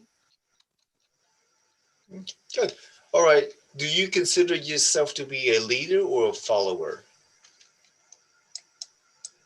Well, in that sense, I would consider myself to be both a leader and a follower due to the fact that although I am ready to take whatever role that I'm assigned to and fit very well with it, whatever the case may be. If I am assigned to where a group needs me to guide them through a specific task or assignment, then I will be more than welcome to help manage that team as efficiently and as professionally as possible to ensure that that assignment or project is seen through from beginning to end. But however, I also understand that I may have to step back a bit and actively listen to someone who has more expertise and is more superior to me in whatever field that I am pursuing, so that I am able to hopefully reach that same level of expertise one day as well, and also help with Okay. Give me an example of teamwork. an example of teamwork that I have been able to experience myself from my own personal experience was when I was doing my physics 1 assignment with my fellow classmates during the fall 2020 semester at my university. Given that it was all on Zoom and that we had to assist each other via a Google Doc, I made sure that everyone had an assigned role along with my classmates, and we all decided which parts we were going to do. So for example, I was going to do the calculations while one of my other classmates was going to do a paragraph on how this was connected to physics and such, as an example of teamwork. In the end, we were able to see it through, and I believe we got full credit for it, or like close to full credit. Now, did your professor allow you guys to break the question up in parts? Yes, I believe so. This was a lab coordinator, I think, actually, that would allow us to do so. If I recall from memory, then yes, I believe so. So you're not sure? I'm not really sure, but we were allowed to work on parts of the on assigned parts of the assignment, if that's what you're asking.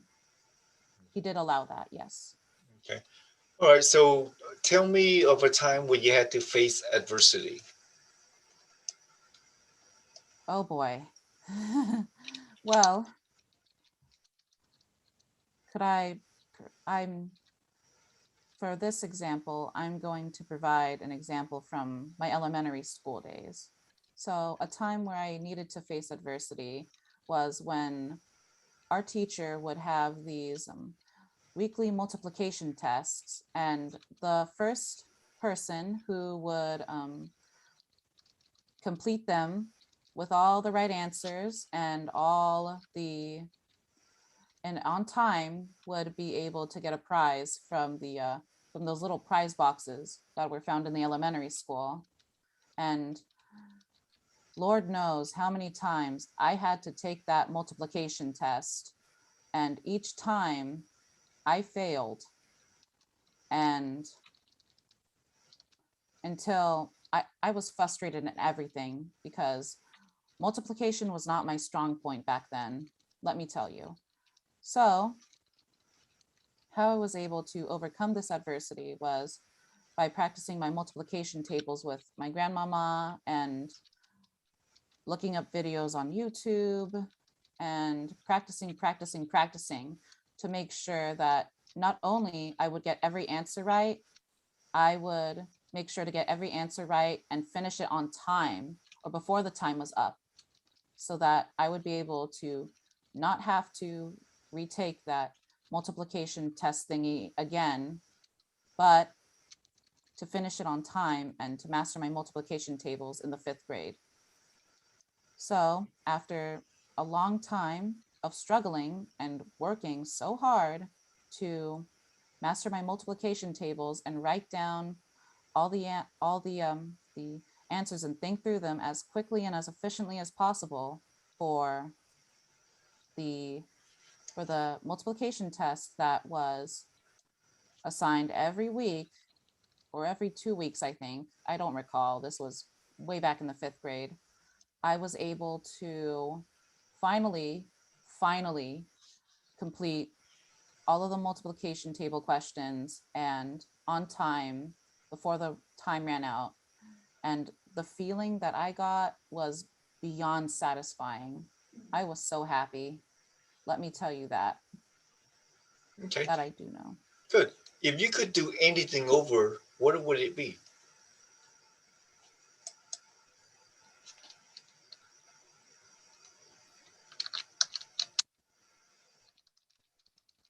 If it could be anything over, it would basically be how I planned out my undergraduate years at my university, meaning that I should have participated in more research and leadership opportunities presented at UCF, and also improved my interview skills, because what I mainly did for the past almost 4 years was basically focus on keeping my GPA high enough so that I would be able to be accepted into medical school without burning myself out, and also doing general and clinical volunteer hours at both Give Kids the World and at Shepherd's Hope.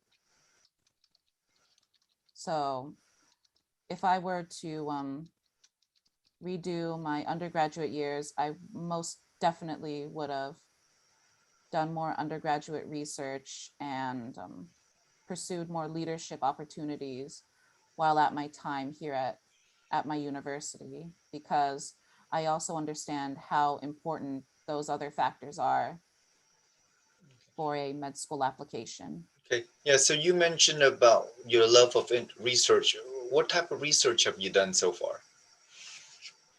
Well, to be honest, I have done absolutely none, to be honest with you, Dr. Nguyen. But if I were able to do research, I would most definitely like to go into psychological research concerning mental disorders, or concerning cancer screenings, and how we are able to detect tumors and such, because I think that's very interesting. Or neurology. The possibilities are endless for me. I'll be happy with whatever research concerning medicine that I get. Okay. If you were a flower, what would you be? If I were a flower, I would most definitely be a rose. Not only because I was born in June and therefore it's my birth flower, but roses are appreciated across all cultures and across all peoples as a symbol of beauty, humility, purity, kindness, spirituality, and also because roses are very pretty, and I consider myself to be a lovely individual to meet with in real life, if that's what I am aiming for. But roses have lots of thorns. So are you saying that you have hidden dangers? No, I never considered that aspect. My thorns are, I I would consider myself to be a dethorned rose. I consider myself to be a lovely person, and if you would like to meet with me for coffee, then I would consider myself to be a rose, and that my personality would be very pleasant to work with as an individual and collaborate. Okay, And I work great, well as a team. wonderful. Why UT Southwestern? Why I would be a good fit for your school? Well, it's primarily because Dr. Ray Fowler is the board of admissions there, and you are as well. And also because I appreciate the environment, the campus environment that UT Southwestern is surrounded by. It's not too hot nor too cold. It's just right, as Goldilocks said. I also appreciate the fact that it's in Texas, and I've always wanted to go to Texas. My father's been there, and I would like to preferably go out of state for my school, but I would also like to practice in state as well. But more certainly, I think it's the environment that surrounds it, as I mentioned before. Okay, wonderful. I wish we would talk some more, but we're running out of time. Dr. Fowler, would you like to take the lead and give some of your suggestion and insight, Yeah, please? yeah, that Karina, that was wonderful. Thank I you. I got a little emotional here and there. There's some things I humbly say that I wish you would work on. For example, your audio is low. It's a little hard to hear you. And that's a computer thing. It's something that you might adjust, for example, in preferences on Zoom. The second thing, your background is fine. The third, if you look at my face when I'm talking to you, your face on the screen is like this, Karina. Can you see what I'm doing? Your face is actually quite low. Can you adjust your screen for a moment to make it more like this? Maybe you're right about there, right about there. Your face was low on the screen. Actually, your chin was actually down below the screen level. So look, this is where we talk about adjusting the preferences. Your facial lighting is dim. Your room is backlit the way it's lit. You have that bright. You could do that, what you just did. And because of the fact you have that bright door behind you, it makes your face a little dim. What Dr. Wynn talked about with one of the front lighting kind of devices would be something to think about. You can also try turning up the light on your screen. You may make your screen a little bit brighter. Now, as far as the talking, the discussion went very well, especially in the first part of the talk, Karina. And that was sort of the nervous period. You tend to give long responses, and so if you've got a 15 or a 20-minute interview, when you make a long response, it'll be less hard to get all the questions in.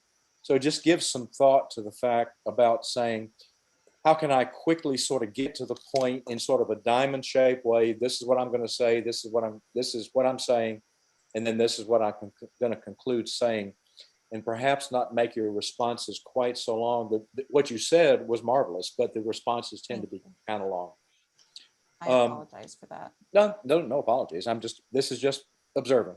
You tend to look at the center of the screen like this, and you remember the discussion we had about looking at the green dot. something Yeah. to think about. You wear glasses. It's a little harder to see your eyes. I wear glasses, and Ben does too. But think about looking at the green dot. Um, now, uh, that was a great answer on the book about McGuire. And it's been around for decades. And, you know, it was funny that you just brightened up so much when he asked you about this book. It was clearly something that you were quite interested in. On the answer about teamwork, you had really good poise. You had really good answers about the physics course that you took with you all working together. Um, and then you were also quite clear about an answer that he asked you in follow up. You said, "Well, I'm not sure." Well, that's okay, and that's good. And you were open and definitive about the fact that I'm not sure. So I thought that was great. And then I really started to get emotional when he asked you about adversity, and your response was, "Oh boy, that's fine. That is so human. It is fine to be human." Look at you smiling right now. That's the biggest smile you've had all day long, because that really lightened the moment. And then you said, um, uh, uh, and then you said, "Lord knows," and you said, "Well, it was the multiplication test tables." And you went on through a charming explanation of what I also struggle with in the fifth grade. And then you said, "Well, let me tell you." And then you talked about how you practiced. That was a very beautiful summary of all of that. And I thought you handled that in a very poised manner. And the humanity of, "Oh boy, Lord knows, let me tell you," that was great. And then your long answer ended with the fact that this was beyond satisfying for me. That was a very personal, warm statement. Um, um, I thought your answer was brilliant on the one, what would you do over? You said, "I would have planned my undergrad years differently." That's a very mature professional answer. That was a good answer to that question. Um, and then now, the thing about research that we've talked about, you don't have to have it. Having it in a publication is a good thing. And so your answer was quite poised. You didn't get rattled. You said, to be honest, I haven't had any. That's fine. But then you had several good answers about cancer, about psychology, and one or two others. And so I thought you handled that really well. But where I had to reach, oh, excuse me, let me get a handkerchief. Where I had to reach for a handkerchief was when he asked you what flower you wanted to be. And that was beautiful. That the rose is your birth flower. And it was just, I thought it was wonderful. I thought it was poised. And then he said, "Well, what about the thorns and the rose?" And he says, "Well, I'm a deep thorn rose. Let me buy you a cup of coffee and let's talk." I thought it was great. And your answer about UT Southwestern was very poised. And you're absolutely right about Texas. You need to come to Texas. And you need to come to UT Southwestern. Ben, what are your comments? Yeah, great. Again, I think you touch on all of the major points. I think that's wonderful. And again, Karina, you did fabulous.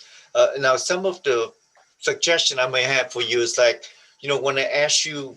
when I was asking about medical motivation, why medicine? So you gave me a beautiful answer. However, you gave me more than what I was looking for. You were bringing in your volunteer experience. You were bringing, so again, a lot of the answer that you gave were supposed to be in other questions. So I think, you're going to have two questions, why medicine, and tell me about yourself. So write it down if you have to. Write it on a sheet of paper to come up with a smooth answer. So again, I think the answer you gave about a book was wonderful because again, and then I loved how you intertwined your sense of humor with it. And then the other question, like we had when we were asking you about example of teamwork, and you mentioned about how you divvy up your classes, and then I was following up the question, is it considered academic dishonesty when you have a bunch of people do divided work? What you may want to consider doing in the future is before you answer, I say, with permission from my instructor, I, organize a group to, so again, that way they know that you thought about it, you asked for permission ahead of time rather than answering, "I'm not sure." Because when you're saying you're not sure, it means that you're honest, but you're not sure if you have, broke the rule or not. But again, I think that was a very mature answer.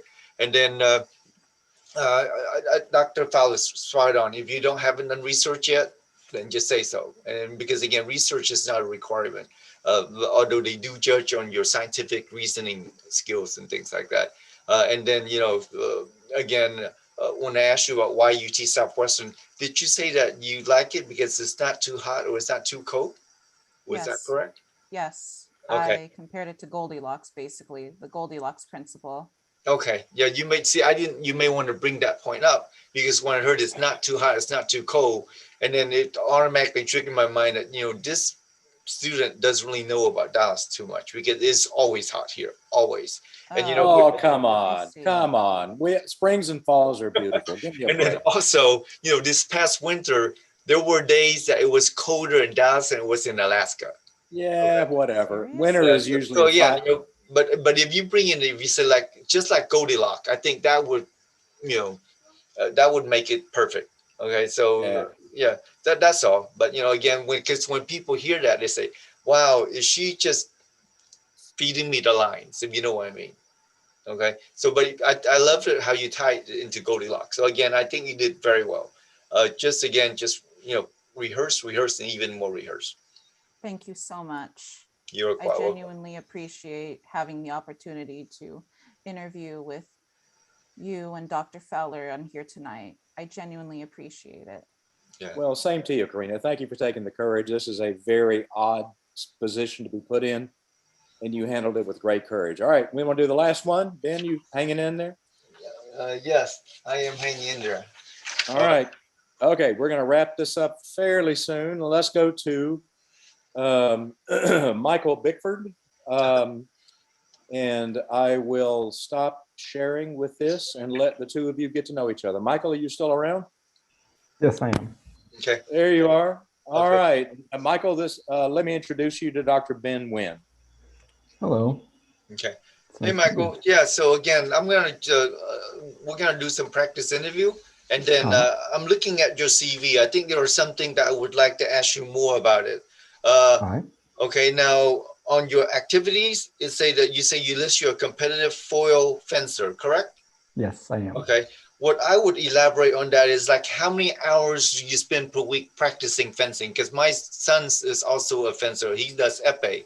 So, very nice. and then in the past we have had fencers who are academic All-American at Duke, and he listed like, at least 20 hours a week just on fencing alone. So I think it may be helpful for you to list a number, so that way if members on the commission committee to say, oh yes, he's in fencing, I know how rigorous it can be.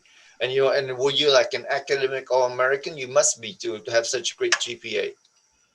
Thank you. Yes, I am. I am an academic All-American. Right. I would actually list that in there too, because on here on your CV you say that you're a competitive foil fencer. So I would list that too. Okay.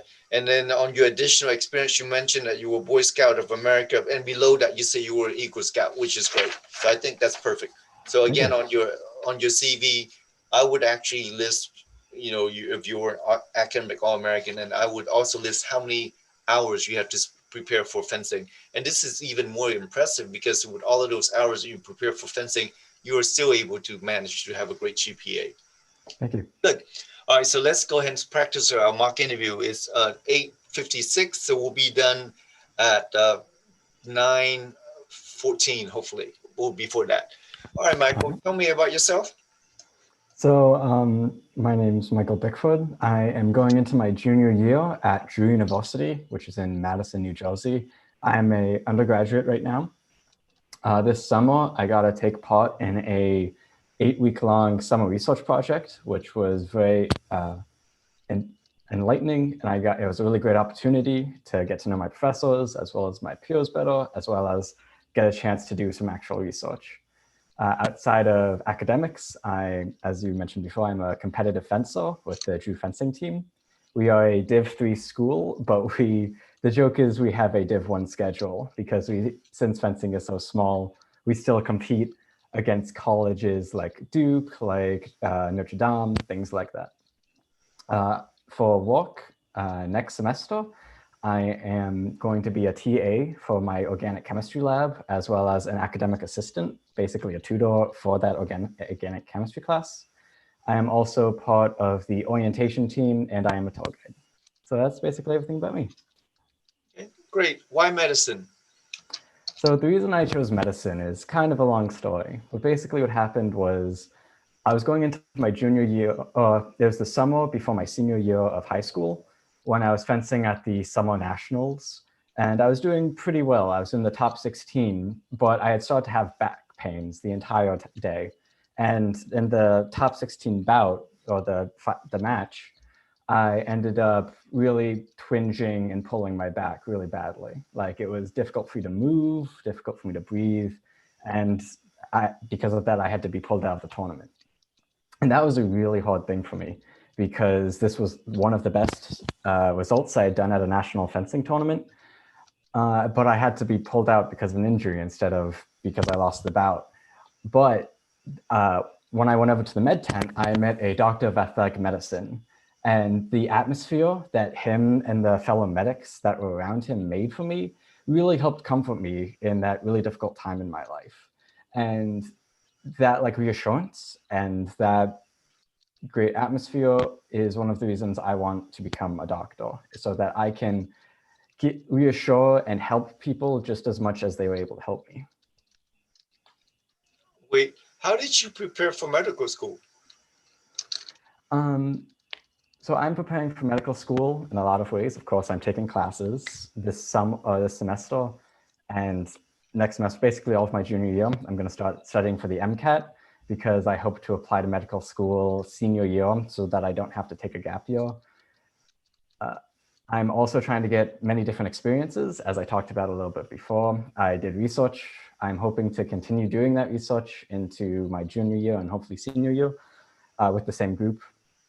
And then hopefully, I'm hoping to get a in-person shadowing experience sometime either my junior year or summer after junior year. Right now, I am in the process of doing virtual shadowing with this program, as well as being a part of my school's pre-med society to be educated on what I need to do step by step to apply to medical school, as well as help students younger than me who are just coming in start their first steps as well. Okay, tell me about a recent movie or a book that you have read. So the book I am currently reading right now is a book called Star Wars: The High Republic. So I'm a very big Star Wars nerd. It's one of the forms of media that I really like to get into. So I'm reading a book right now about before the movies. It's about 300 years before the first movie. And it's about the golden age of the Republic, when it's an idyllic government of expression and there's no corruption and kind of the hardships that befall a perfect society. And it's really interesting. Okay, all right, now give me an example of teamwork. So one of the most recent examples of teamwork that I've had is while I was doing research this summer, I specifically was working with phosphorylated antibodies to do a Western blot. And phosphorylated antibodies are infamous for being very difficult to work with. So for about 5 of the 8 weeks, I was working on trying to get these conditions to work so I could see a proper gel to get a proper image. And in order to do that, I asked the help of the other 7 researchers in my group. So we all sat down together and combed over some of the articles that we had access to that used phosphorylated antibodies. And we were eventually able to find a condition and a specific company with the antibodies that was able to successfully work. So through doing the research with my team, as well as doing the conditions to get the experiment to actually work, was a great experience, and we were all very happy with the end result. Great. So tell me of a time that you had to face adversity. So a time that I had to face adversity that always sticks out to me is when I was working on my Eagle Scout project. So I had been planning to take down some invasive species from a pond, some vines that were growing over the trees and suffocating them. I had been planning this for about 3 months. I had everything set. I had coordinated with the organization that was in charge of the pond, and everything was set to go within a month. I had already told the volunteers that I was going to have, my scouting troop, as well as a few other friend groups that I had, the date. But then 1 month before the scheduled meeting or scheduled event, the person pulled out on me with no explanation and with no warning. So there I was a month before the date, before my Eagle Scout project, with nothing basically.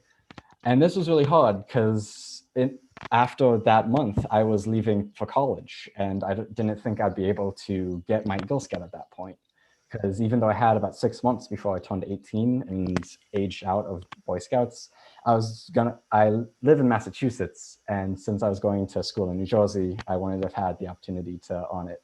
So that really was quite the challenge. So to get over that, I was able to go to my city's park and recreations department and talk to them about my situation, see if they had any projects that they needed done.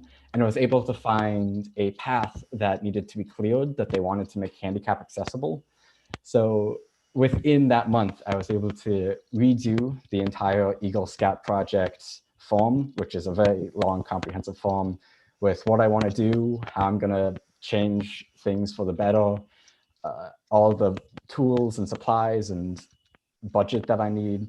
I was able to fill that all out, get it approved by my scoutmasters, as well as the region itself within the month, and was able to successfully have the cobbled together project on the same date. So I was able to get all of the volunteers that I had originally asked to still be there.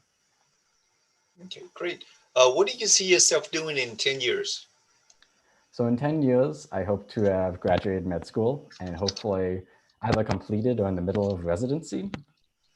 In a perfect world, I would hopefully be working for a team. For medicine, I specifically want to go into sports medicine, similar to the doctor that helped me.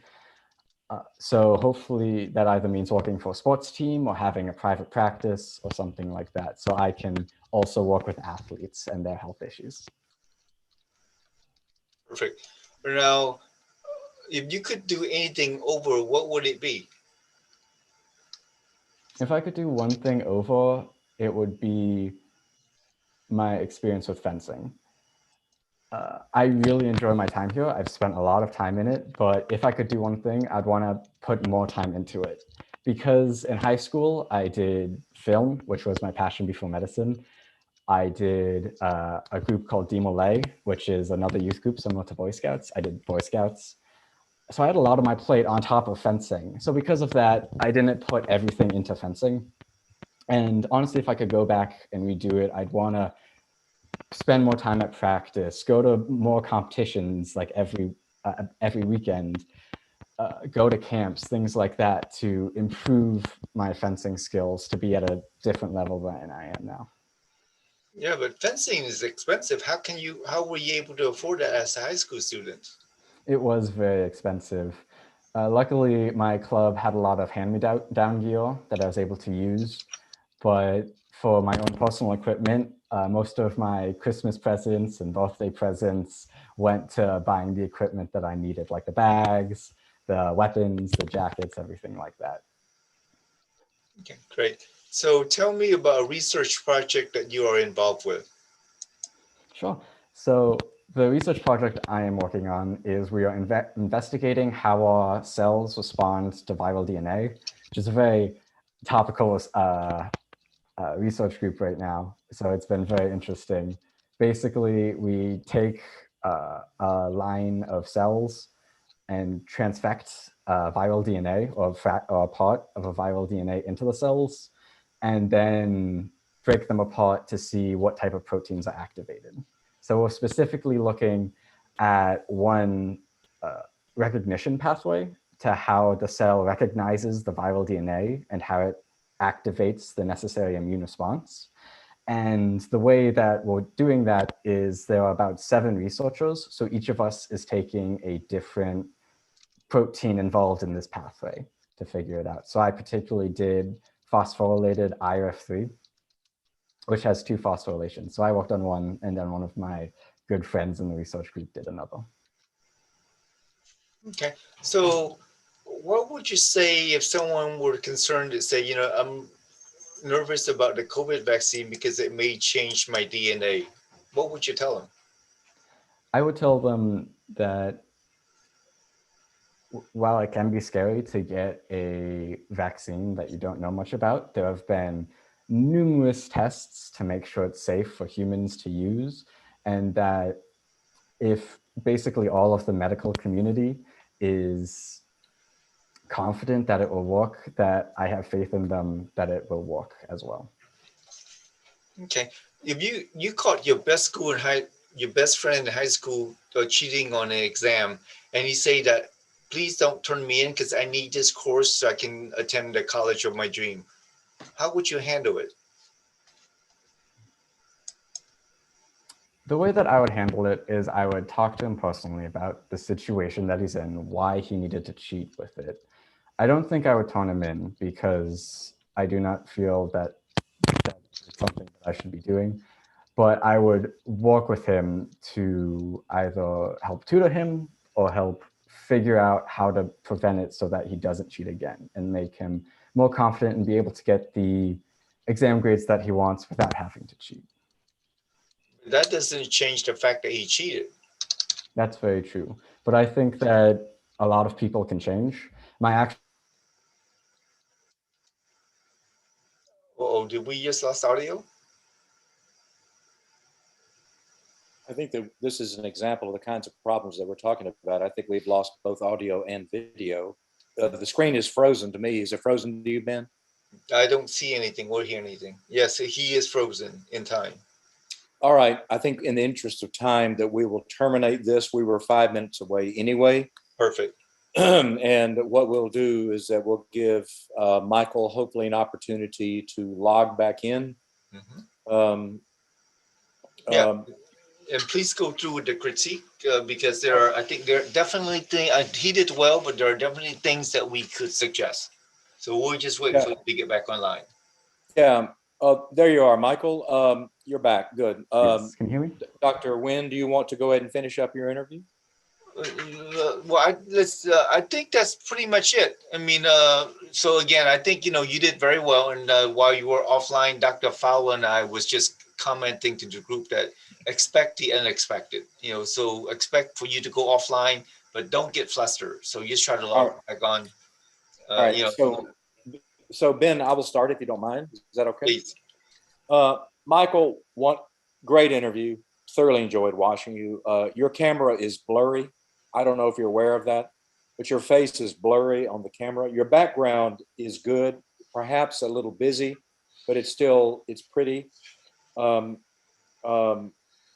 Your face was centered well on the screen. You're comfortably groomed. You look very comfortable where you're sitting. Your voice is a bit dim on that particular microphone that you're using. And then several other comments about this. When he asked you about why you wanted to get into medicine, you said it was kind of a long story. Well, that's good. That's a great way to begin.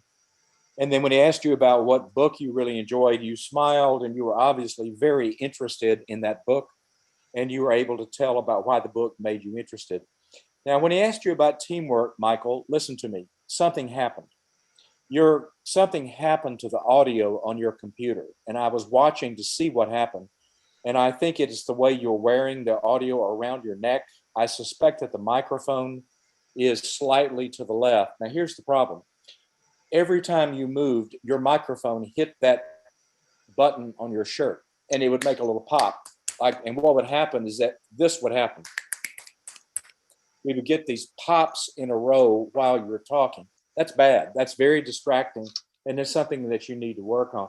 I wasn't sure why it was happening initially. And then I realized it was every time that lanyard mic of yours moved, it caused popping, and it was very distracting. And it, Michael, it made it hard to hear the answer. You need to know that.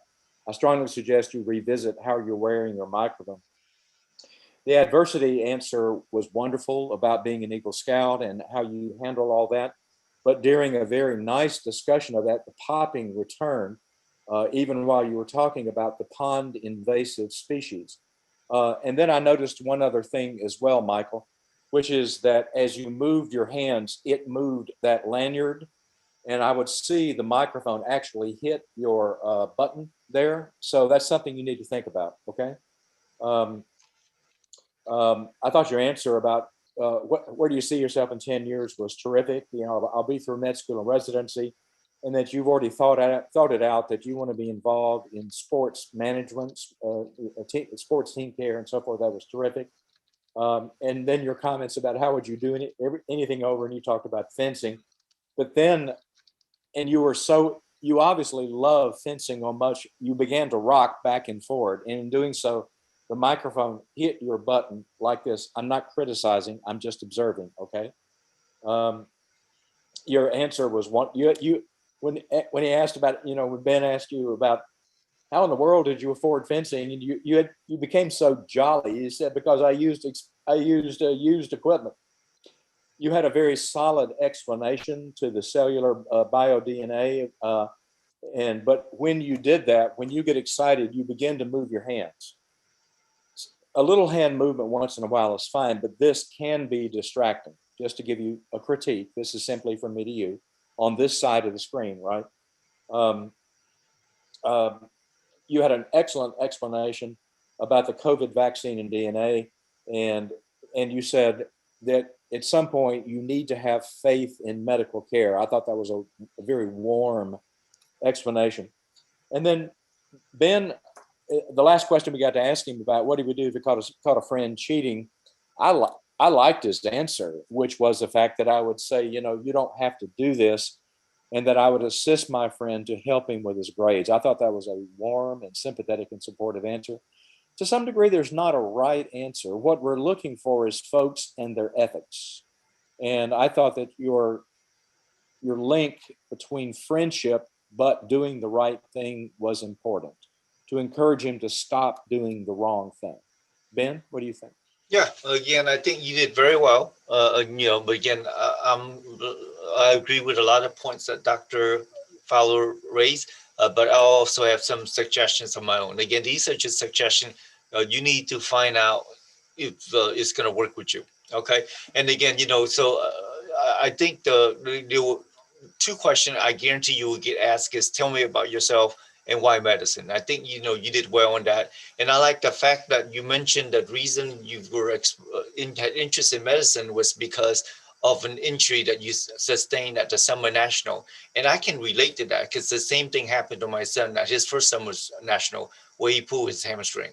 So I can relate to that. So I think that's perfect. And then, you mentioned that you went and talked to the physician trainer, and that's what piqued your curiosity and you were consistent with the message. So I think that's wonderful.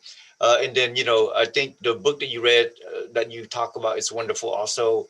And then the one thing is that one of the things that we assessed was teamwork. And you gave a wonderful answer about teamwork, the work on in the lab on antibodies and things like that. But because, your background is in fencing, I think a natural that would be like also to bring up an example of how you as how teamwork was tied into why is it important in fencing.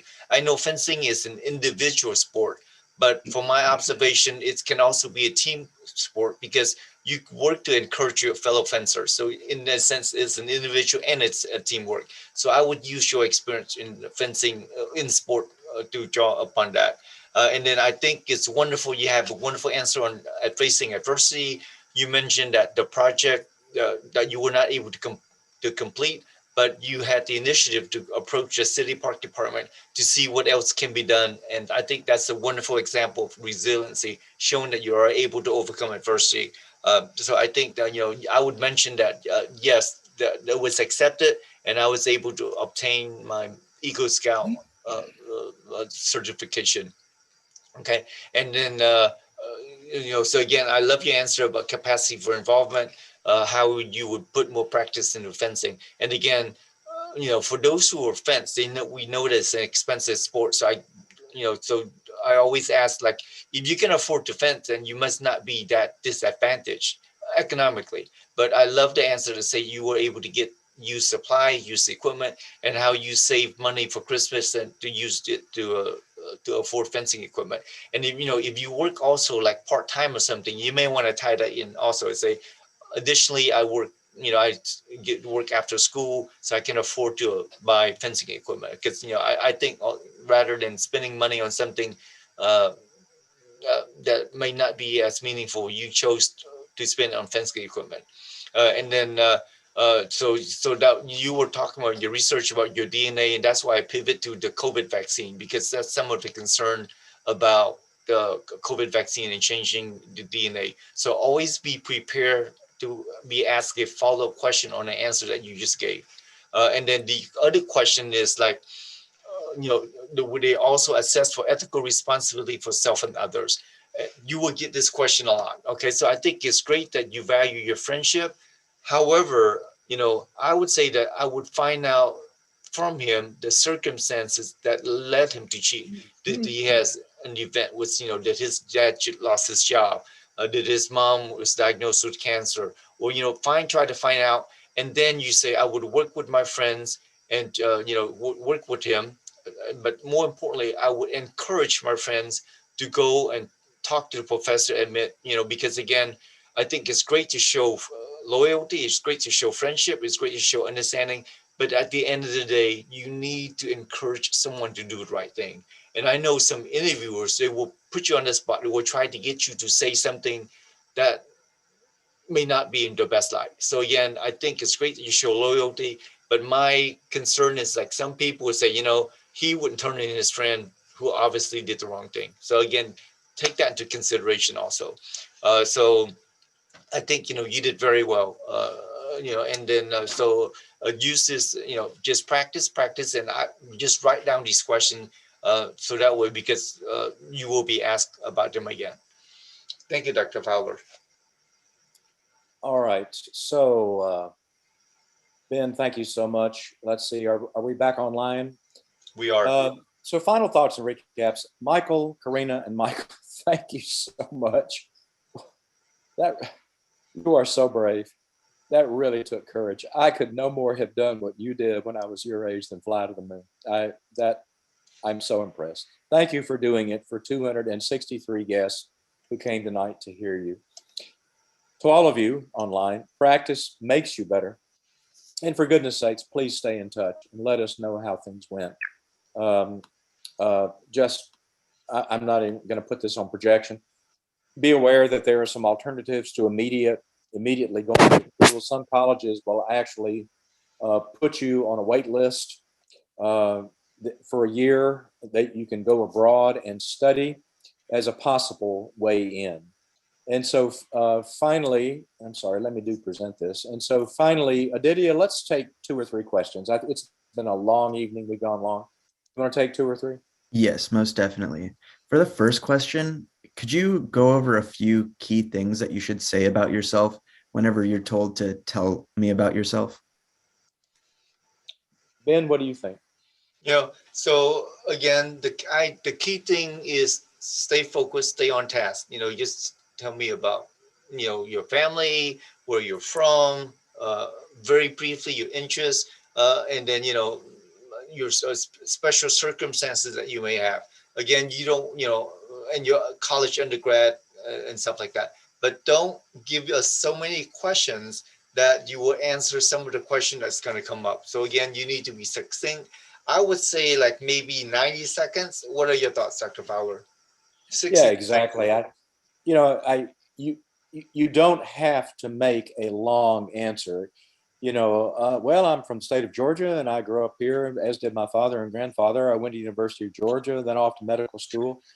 And I realized my path along the way, and I have tried to focus my training to bring me to, something like that. And again, sort of diamond shape. Start give a little explanation, and then close your statement. 90 seconds, I think, is a good response. Remember, you've got about 20 minutes. Aditya, next question.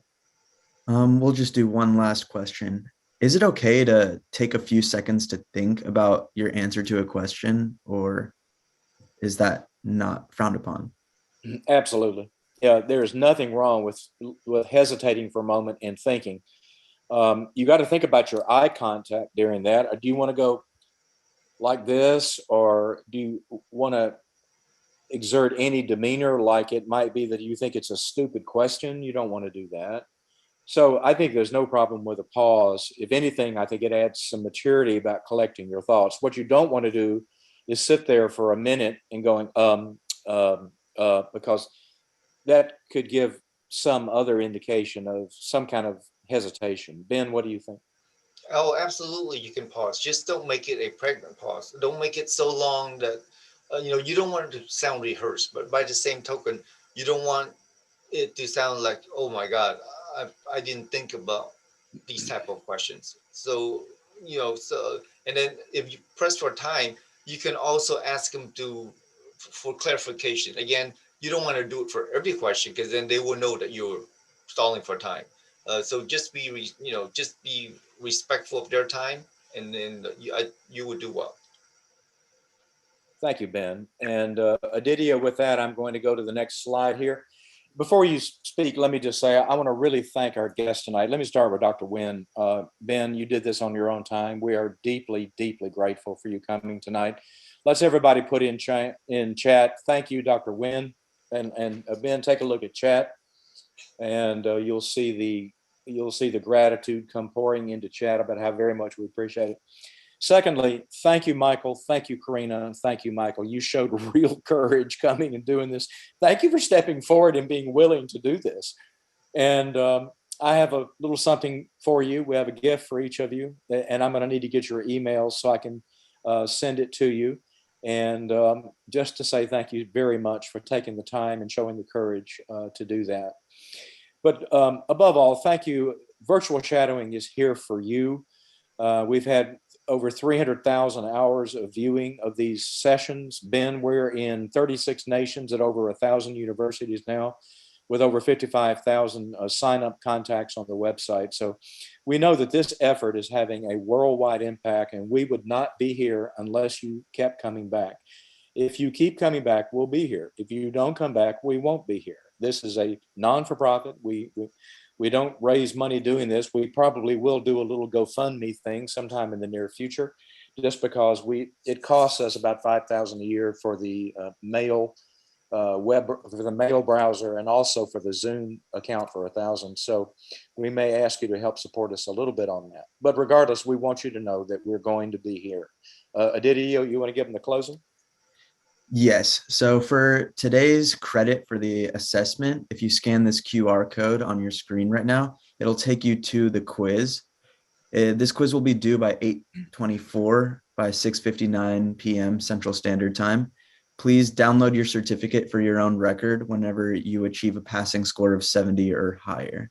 Once again, I just wanted to thank Dr. Nguyen and Dr. Fowler for sharing some insight with us on medical school interviews that many of us did not know much about. And thank you again to the volunteers that decided to step up and do the interviews in front of a large crowd. I'm sorry. Thank you. Before everyone leave, at the very first comment, go back on the chat line. I post a link for the WAMC tips on virtual interview. It may be worth your time just to take a look at that. Thank you. And so on behalf of Dr. Nguyen, myself, the entire virtual shadowing team who does this for no money because it's the right thing to do and they believe in it, we want you to know that we deeply appreciate you coming every week. It means a great deal to us, and we hope it means the same to you.